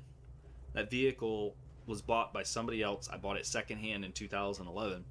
That car has been around since 1999. And the person before me, I would say they didn't really take good care of it. So it wasn't in the best condition. And then whenever I was in college, I didn't take care of it. So I ended up cracking the engine block, and I had to rebuild my engine in 2012 or 2013. I have rebuilt that engine with a 98 engine. So I have a 99 Isuzu Rodeo. Yes, sir, 99 Isuzu Rodeo. And I still drive it, and it runs fucking great. And here's the thing. In college, I cracked the engine block, and I had to do the repair work and stuff myself because mechanics are expensive, you know? I did all of my repairs myself. I went to a scrapyard, and I found an old 98 engine out of another Isuzu Rodeo, and I dropped a 98 engine inside of a 99 because I couldn't pay a mechanic to do it. Like, and also, I've had that car since 2011. I've had that car longer than 10 years, and it is still going strong. Both of my sisters both of them have had at least 2 or 3 cars over the last 10 years. So I've kept my car running, and I'm very proud of it. Now, I also enjoy the mechanic work, and I don't like paying mechanics. So I do the work myself, right? But also, I couldn't do that as a job, right? Like, I enjoy working on mechanics. I enjoy keeping my own car running. I enjoy that, but I also enjoy that it's practical. As long as I know how to work on it, I don't have to rely on a mechanic to fix my stuff. But also, can think about, like, you know, that vehicle has lasted me for a while, but I couldn't do it as a job. Like, if I was an actual mechanic, they have to get recertified every few years, just to be able to maintain their mechanics, you know, licensing, or certificate. I don't know how exactly to look at it, but I did look at a mechanic school at one point, and I thought about being a mechanic, and then I found out you basically never stop going to school as a mechanic. Like, you basically never stop going to school as a mechanic, and I didn't like that idea. Especially when I was younger and I hated school. So that was something I didn't want to do. And then also, I kind of have a philosophy of, like, if you do something, you know, you repair something, or, you know, you do a task for somebody and you don't do it correctly, it makes that person mad. Well, the way to avoid that is to not do that task for somebody. Then, and I have an example for this. There was a point about 4 or 5 years ago where I bought all new tires, and I wanted them to get rotated and balanced. And I brought it to a shop, and I had the guy rotate and balance the tires and put them on the vehicle. When he put everything back together, he didn't tighten all of the bolts properly, and I could hear my hubcap wiggling around on my tire. And when I got home, I jacked it all up and I checked my stuff. He didn't even tighten all the bolts down. I could have had a tire come off going down the road. Like, that is insane. It made me want to choke somebody. and I have anger problems too. That's a problem for me. But like, so if I don't let somebody mess that up, then I can't be mad at them. If I mess up my car, that's on me, and I'm going to work twice as hard to put it back together because I rely on that vehicle. But if I bring it to somebody and they mess it up, you see what I'm saying? I don't want to get mad at somebody for doing that. And I also don't, as a mechanic, I don't want to do something for somebody else's car and mess something up, and then they get mad at me and blame me because now their car doesn't run. You know? And I feel like that's just the reality of it sometimes, and I myself, I just kind of stay away from it because I know how I am. It makes that person mad as... Yeah, that was funny. No, that was funny. Yeah, this... So you did something for Jeet? It's supposed to impress me? Everyone in this game is mad. Also, like with the whole Mad Max thing, so whenever they speak of mad, they're actually talking about madness, like mental unwell. What a madman, right? A good show of this is that guy that I was talking to just a minute ago to level up. He's not real. He's not a real person. He doesn't exist in the game. He's a figment of Max's imagination.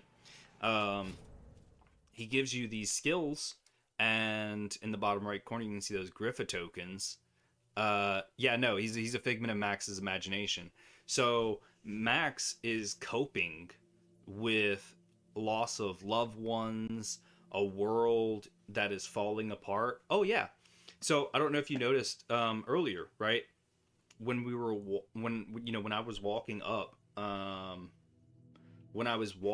the walkway to get to where the guy was standing at the end of that cliff, if you looked at the ground and everything, there was a bunch of white symbols all over the ground, right? And then I spoke to him, and we had this really deep thought-provoking conversation where he asks, who are these people to you? Why are you helping them, right? So it's his mental guide trying to help him understand the world around him and how he feels about it. It's a coping mechanism. I mean, he's kind of mentally ill. This is a post-apocalyptic wasteland where he's lost a lot of stuff. He's lost family members. He's lost the entire world that he knew. And he's just trying to survive. And at the beginning of this game, you have a really nice car, and they take it from you and leave you for dead. He's just trying to survive in this world. And he's on this path to madness. The, like, his movement is that of a civilized, normal individual. Yeah. I mean, you can hear it though. Like, so there's two things on that. Is whenever you're walking up to talk to this guy that levels you up, Griffa is his name. When you go to talk to him, he gives you introspection about yourself. He's like, how do you feel about this? Why are you chasing this? Why all the destruction? Does it bring you peace? Does it quiet your mind? It's a coping mechanism. It's Max trying to deal with the troubles of the world, and that's why you kind of quote unquote level up from it, because when you go and talk to him, you gain a better understanding of yourself. So it's kind of it's kind of like a little way of and they don't ever say it in the game. But you can kind of tell because, and this was two things, like I was saying a second ago, as you're walking up the cliff to talk to Griffa, there's symbols all over the ground. There's a droning sound in the background as you walk up. There's, there's a color shift. The world kind of feels darker and fuzzy. And as you get closer to him, all of the, ritual symbols all over the ground and everything, and you speak with him, and he gives you this deep insight about how you're doing as a person and how do you feel about it, and trying to really get you to question your reality. And then he blows this puff of cloud of smoke in your face, right? You level up your character, which is just a mechanic thing, But then at the end of it, you saw my character on the ground, on his hands and knees, and he's heavy breathing. Griffa's no longer there. The symbols that were etched all over the ground, they aren't there. So you mean to tell me this guy who set up all these ritual symbols all over the ground, while you were recovering and heavy breathing, he just went around and wiped them all off? Right? Like he just deleted all that stuff because you were breathing heavy on the ground. I think it makes a lot more sense that he's a figment of your imagination. It's your coping mechanism with the world around you, and it's how you deal with your demons. It's funny that you say demons. Thought the Griffa guy was actually a demon. The real demons are the bad guys that come after you in this game. They're the real demons. It's never really expressly stated that he's a figment of your imagination, but just a second ago, after I got done talking to Griffa, and I came back down the hill and I got to the car, you could hear this guy over here. You could hear Chum Bucket, and he says whenever you walk up to the car, he says, he mentions something about the spirits and about you being gone for a little while. He doesn't know who Griffa is, right? All he knows is that you just went up to a cliff ledge, spoke to yourself for a little while, took a huge stock of yourself, and just on your hands and knees, heavy breathing as if you just experienced this great spiritual awakening, which you kind of did. And he's just kind of like, are you okay? You were gone for a little bit? I mean, do you feel fine? Like he's actually genuinely sounds like he's worried about you because he has no clue what you're dealing with inside your head. No one does. I think the Griffa token was a really cool idea, and I do think that they intended it to be kind of like a Max coming to terms with himself, right? Because if you look at these skills, these level up skills, abilities that you unlock as you level up, it's kind of implied that he knows how to do all this stuff already. He knows how to maintain his water better. He knows how to take good judgment. He knows how to collect more scrap and be more aware of his surroundings. He knows how to do these things. But whenever he goes and he has this spiritual awakening with this Griffa, he yeah, judgment. Heavy quotes on judgment. Heavy quotes. And I think he knows how to do all this stuff, but he's having to relearn it to unlock it, right? Like, he understands these concepts, but he's so blinded by his own hatred and madness at the world that he's having to find himself again. So the leveling system really just serves as a sanity. This is you regaining your sanity, regaining control of your life. And that's at least how I interpret it. And I think the evidence that the symbols disappear on the ground, the way that Chum Bucket kind of references it as like, where did you go? You looked lost there for a minute.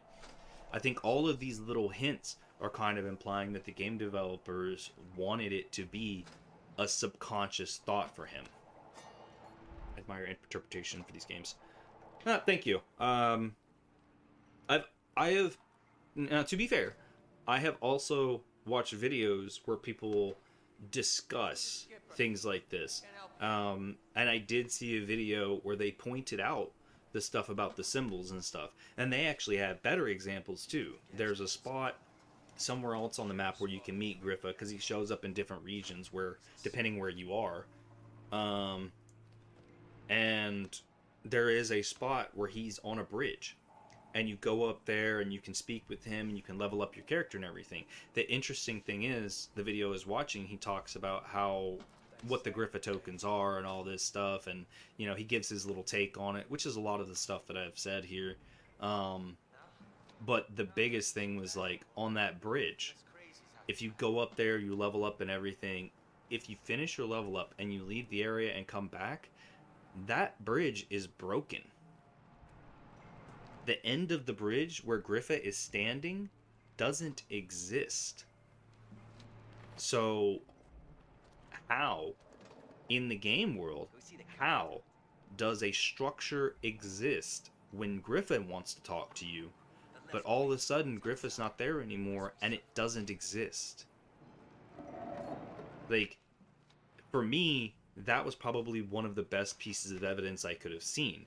And you could say that it's a development oversight by the game developers, but why would they go through the extra effort to create two different bridges?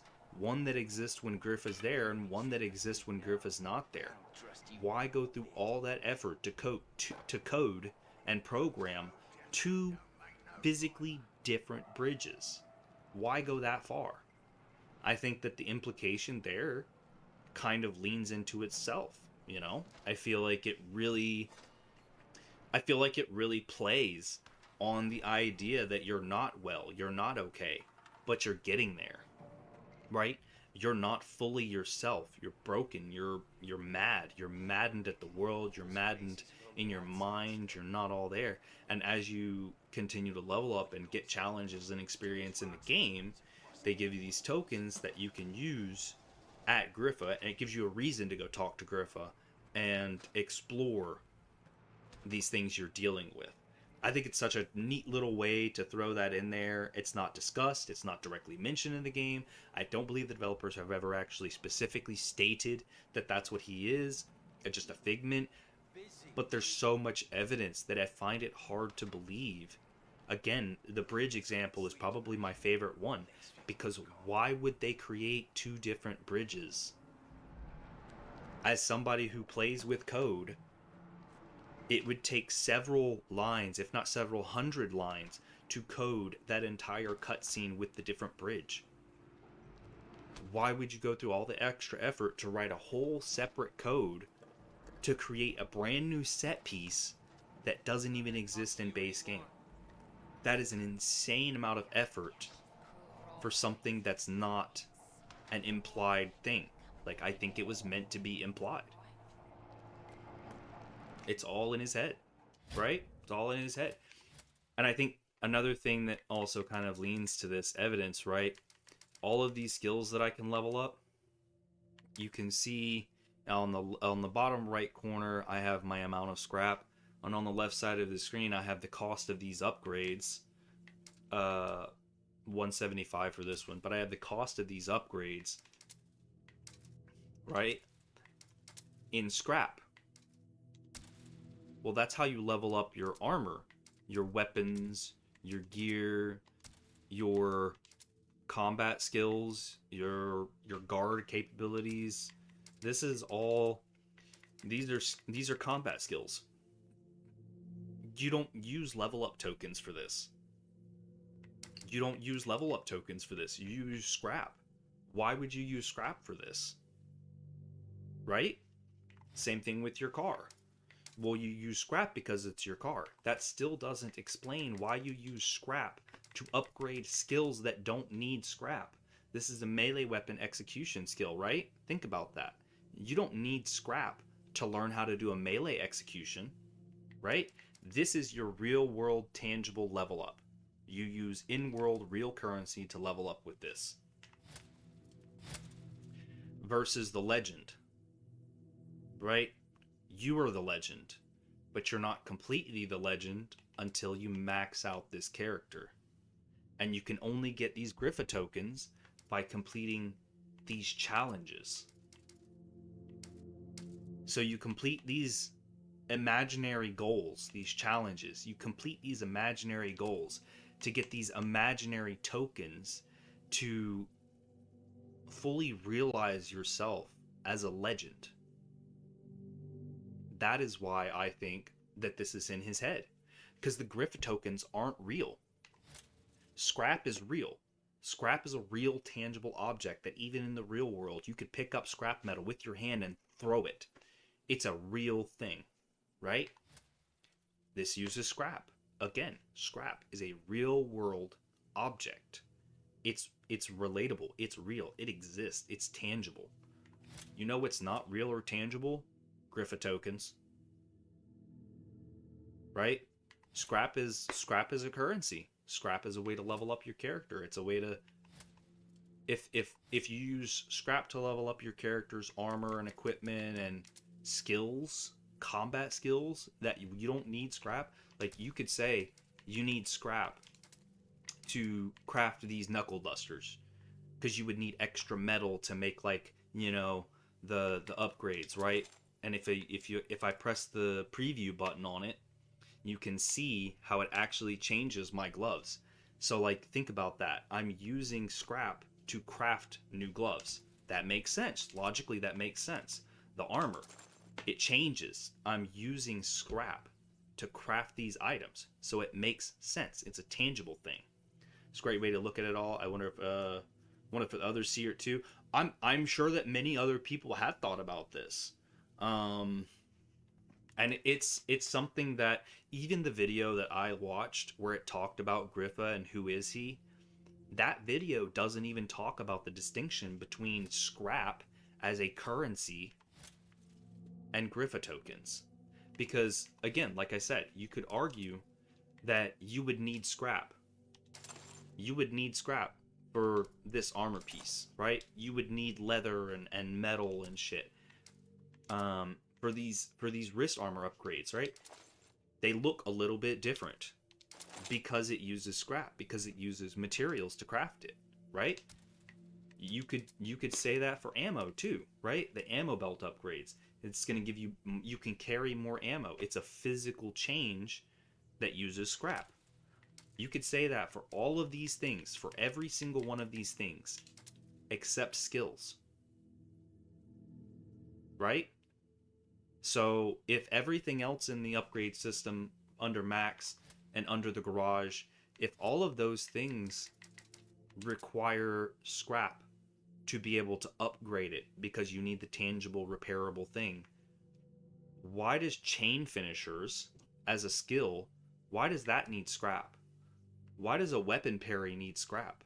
I don't need scrap or anything to be able to parry better, right? I don't need scrap to be able to shoulder charge. I don't need scrap to do a fury ground execution. I don't need scrap for any of these skills at all. So why does it cost me scrap to learn them? Right? That would be the same as these legend skills. You don't use scrap for any of these legend skills, do you? But they're the same. They're skills. They're skills that you learn that make your character more intuitive, combat effective, save more water, drink less water, collect more water, use less gas. All of these things have little effects that are gained from the Griffa tokens. But why do all these things require Griffa tokens? All of these things require scrap. Almost all of all of these things do require scrap, but the skills don't actually need the scrap. No amount of scrap that you have in your inventory is going to make a wall shiv execution any different. All you need is a shiv, and that counts as ammo, so you don't need scrap for that. You just need an ammo bench, which I have one. So again, if these and these legend skills, if they're not the same thing, then why do they act the same, right? Wasted an entire hour from your day. That is not a waste at all. I enjoy creative discussion. I enjoy questioning things and talking about, especially about video games. I really love these conversations too, man. It's awesome. I mean, remember the last time you were in stream, and what were we talking about, right? We were talking about colors, layouts, fire, and other sources of light as a way to direct attention in a playable area or level. We talked about user interfaces and how this outline around the map makes a huge difference about how you understand the map, right? I love game design. I love it. This particular subject we've been discussing a little bit, it had a little bit to do with the game mechanics. I used the game mechanics as a source for a lot of my conversation topic because, you know, you have to be able to cite your sources. You have to be able to look at these things and say, yeah, this costs scrap, you know? So I'm using the game mechanics as an example but we're discussing the psychological state of Max. What is each color on the map? Okay. So yeah. That tells you the amount of control that the big bad evil guy up here has over the area. So these gray areas, I haven't been here yet.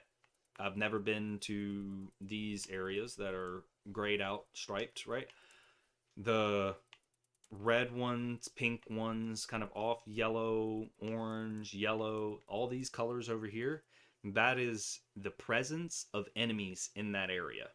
So that just means I haven't cleared the area. If you look at the far top right corner, everything that's inside of this border here, this is Jeet's territory. And if you look all the way at the top where the difficulty thing is, the 3, that 3 is the amount of presence. That's like it's kind of like the difficulty, right? That's how much control and how much enemy presence is in the area. Now, this one is a lighter color from the other ones, because if you look on the right, this is Jeet's base, but this is Balefire Flats is the area. So this whole big area is Jeet's territory, but this one small section that's a different color, this is specifically Jeet's territory around his base. This is his smallest region around his base. The reason why it's a different color is because you look at the amount of camps, scarecrows, snipers, and minefields that I still have to clear in that area. So each one of those things is going to bring down the control of the big guy that he has in this area. So he has the least amount of control in this area, but the darker the red is, the less I've done in this area. Like in this one, I've only taken out 1 scarecrow. So this one still has a lot of control. I haven't done any of the camps. I haven't done the snipers, the convoys. I haven't done the minefields in this area. I haven't done like anything. But you look at this one down here, I've cleared the snipers and I've cleared the convoys. I've done 1 of the camps, I've done 2 of the scarecrows, and I haven't gotten the minefield in this area, and that's what this is. So this is basically, it's how many more enemies are controlling that area. This area right here doesn't have a lot of control, but that's because Jeet is camped in this area, so there's not a lot of stuff in this area. And if you look at what all's there, this area kind of has less than some of the other areas because the other areas have more presence. This one I've also taken out the convoy, but there's 3 camps here. This camp, that's a camp. So the more of those I take down, the less control. Safer area is still redder than the one that I'm in.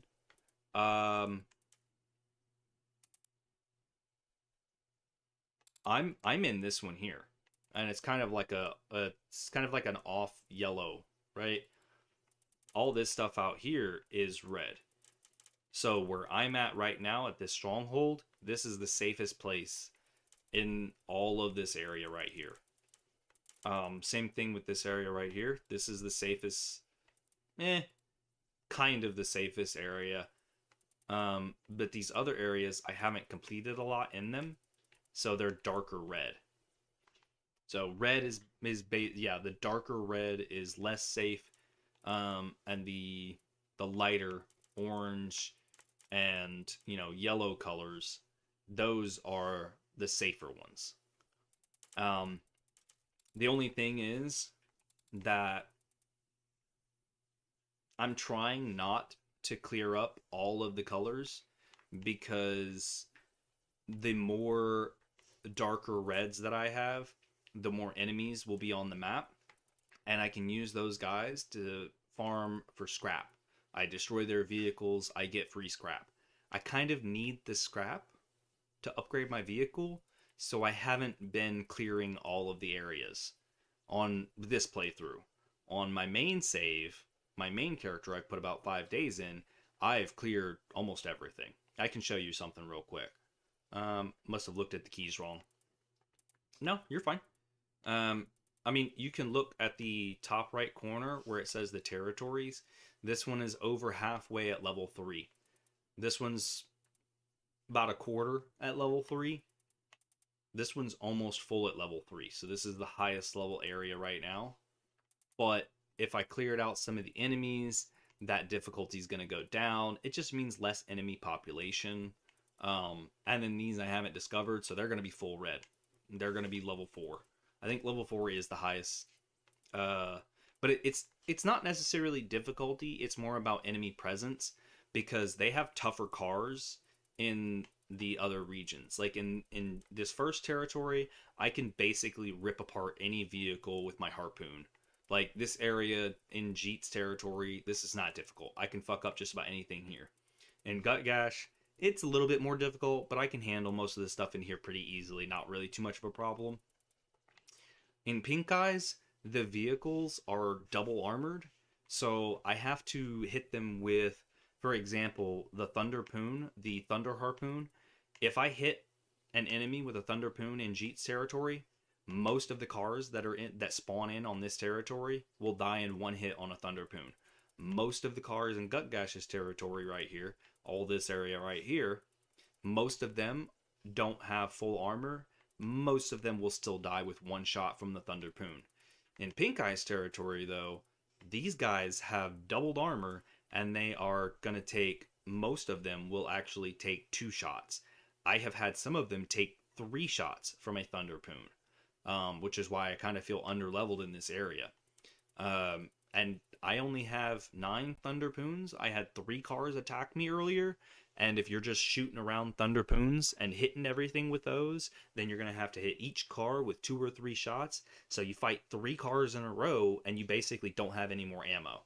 So, like, the difficulty is more based on the type of vehicles in each region, but the presence, how many enemies show up and how many spawn in on a regular basis, those will be based on the colors. And I want to keep some of the high difficulty because I like to destroy the vehicles, because I need the scrap.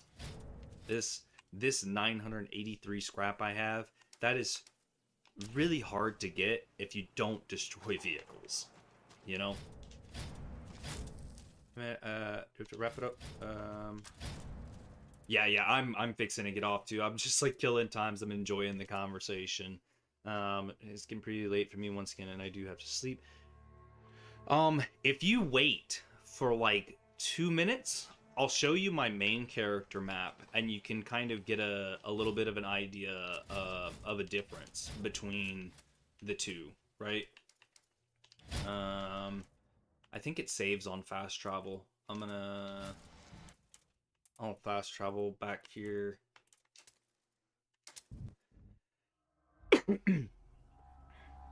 Yeah, like it won't take me that long. I just want to see the saving symbol in the top right corner. I just wanted to save and refill my resources. And then we'll go exit to main menu. Yeah, because the other save that I have like 5 days put in, I've been pushing for 100% on that game. Not 100% achievements, because there's one achievement you can't get. Because it was an online feature. Really sucks. I hate it, but it is what it is. This one, yeah. I'm aware it'll be lost. I saved. That's the reason I did it. The game always pops up with that, because the autosave feature is kind of nice, but it's also somewhat wonky. All right. This is my normal playthrough map, and this one right here, this Stronghold, funnily enough, I actually just beat. Yeah, I told you about the achievement. Okay, I wasn't sure if I did, but yeah, there's like one achievement that you can't get, and it sucks. But this one, I really haven't explored this area, but I have been into Gastown. I've been through majority of this area. I haven't had a reason to go here yet, but like story wise, my streaming account or my streaming profile, while it's less than 24 hours on that playthrough, I have already beaten this quest. Now, for comparison, I have not completed the quest where I have to get a wrench for my mechanic so that he can repair stuff faster. But like this area, this is 100%. This is zero control in this territory. That means if I drive around in this area, you will not get any enemies show up at all. Like they have no control in this area. So I don't even see enemies in this area anymore. And I think they can spawn, but they'll be like scavengers, and they always have really shitty cars, and it's normally only like one of them sitting on the side of the road with a broken car. This one I was starting to work through, but like this right here, I got 100% of all of the projects. I finished all of the projects. The two that I didn't need was the scrap crew and the survey crew. The cleanup crew was the one you need. But I went ahead and got all of them. I even did the large stockpile, which is basically just giving them over 20,000 or something scrap. Actually, it might be closer to like 5,000, not 20,000, but still, it's crazy. They take so much scrap from you. But yeah, 100% of this one. And the map, it actually looks relatively similar because I'm kind of a little bit further story-wise on the other character, and in this character, I'm a little bit more clear everything. It's a different mindset, right? But yeah, it's a little bit of a difference. Why do the scrap crew? So the main reason I did it was just to finish it, just to finish the project. Like the same thing with the large stockpile. It doesn't really make a whole lot of sense to do the large stockpile unless you're trying to get the achievements and challenges and stuff. And that's what I'm doing on this playthrough. That's why I'm just trying to do all of it, you know. And I still haven't finished like getting all the scrap in the area. There's still some scrap I could go get, but every boss area is completed. But yeah, just hopefully that kind of helps a little bit with like the enemy presence, you know, because like this one's actually a rank 5. I don't know if you remember just a second ago on the other one, all 3 of these areas are at a 3 on my other character. On this character, 0, 1, 5. And that's because I haven't done like anything at all for Pink Eye. Mostly because I really wanted to finish all of the stuff. So this one's gonna be a work in progress. This one is just my little side project. I'm just gonna continue playing it in my free time, and it's just fun. But the other one, that one's specifically started that new playthrough. I specifically started that playthrough to stream. I don't really want to push through and try to 100% everything, you know, on that playthrough, because my goal for my stream version of the game is to play through the story. So that's what I've kind of been doing. That's why I feel like I'm in a higher area than what I should be. I feel like I'm out-leveled, which is like, if you compare that to this character, I'm almost max level. Like, I think I am actually max level. Yeah, I think I'm max level. I can't go to Griffa anymore. Like, I don't even, I can't spend tokens. I don't even think I get tokens anymore. I don't remember. This is my baby, but I don't even have like, story-wise, I'm missing half the engines, and you get most of these engines in like the last 2 areas.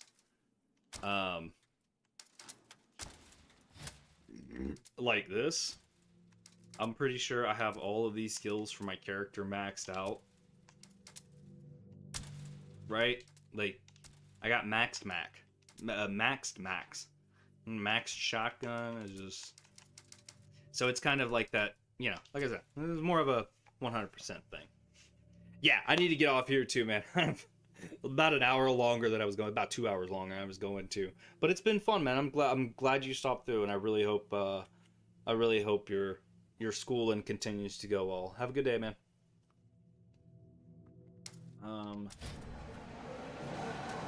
Now what do I want to do?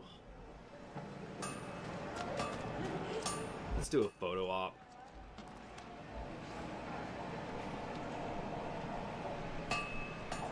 No. Get you some sleep, man. Don't feel bad about that. Taking personal responsibility is important. See ya.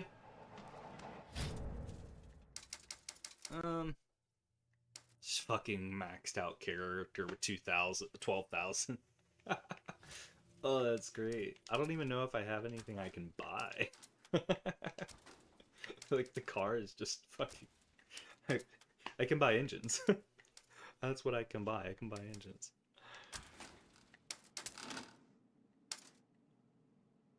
Use a hint on history relic photo from Pink Eye. Oh, yeah, the tire for, yeah. Okay, that makes sense. I still have stuff I can unlock, too. I don't even have max boost. And I do have that on my other character. That's crazy. That one was easy to get. Do I have any other Archangels on this character? I'm just gonna look at this real quick and then I'm gonna call it. Yeah, the Jack. I don't like the Jack. I mean, it's good for a starting, but yeah, it's whatever. One part, and I'm pretty sure it's the color. I don't know who has the color.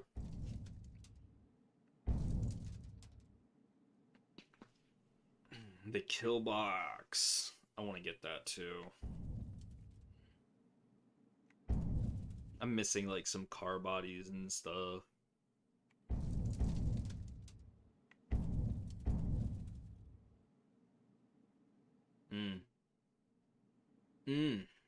That thing looks good.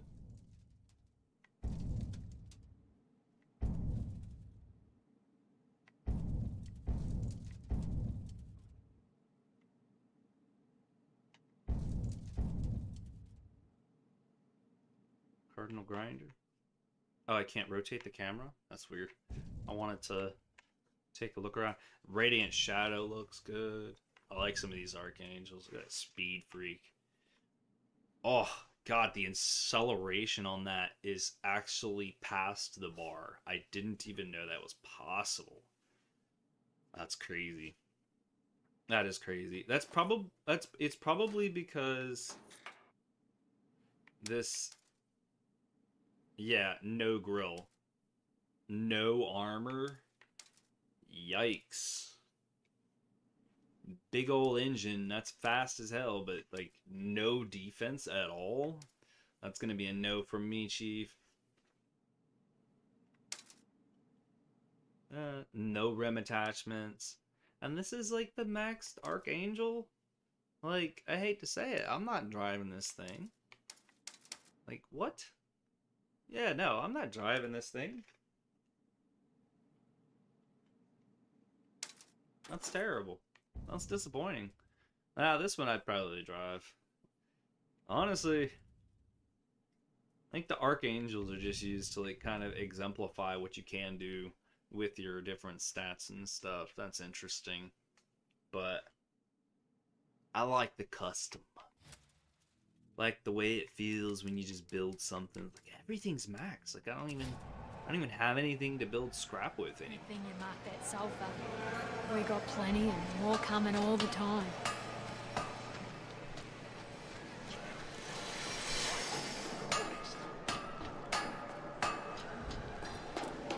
So I heard someone pulled Pink Eye out of a pickle. That wouldn't happen to be you, would it? I knew it.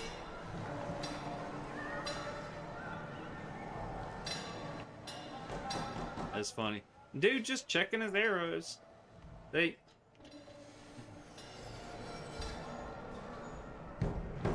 Just part of his armor or something.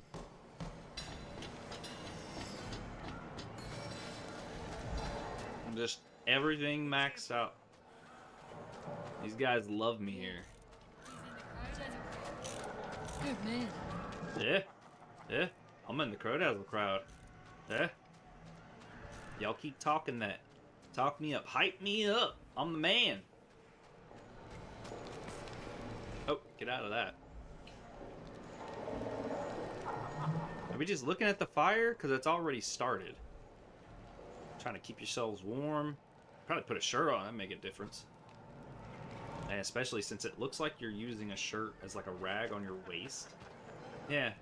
And if you put that shirt on, you guys wouldn't be so close to the fire. It'd probably be okay. It wouldn't be cold, you know? I feel like if they were cooking something, it'd be more interesting. They're just staring at the fire like they've never seen it before. Crazy.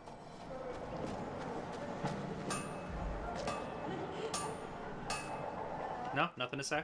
Alright. Just kind of hoping somebody would have some more voice lines. We got a powder cook thanks to you. Yippee! I'm telling you, you did good in the Death Run circuit. And Crowdazzle's all corn about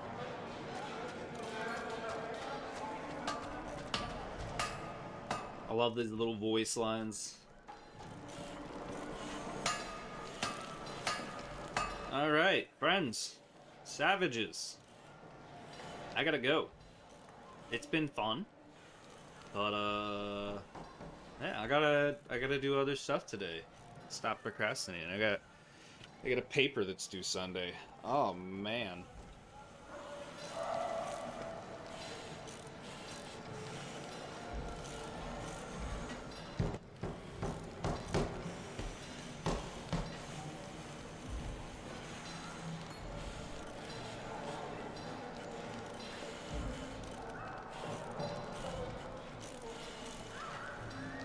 The Grand Wheel, huh? You rule.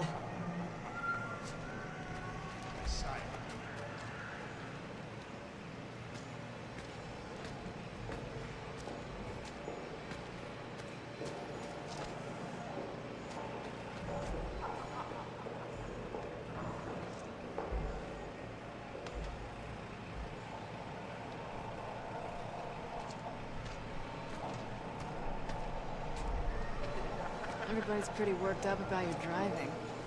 I can see why.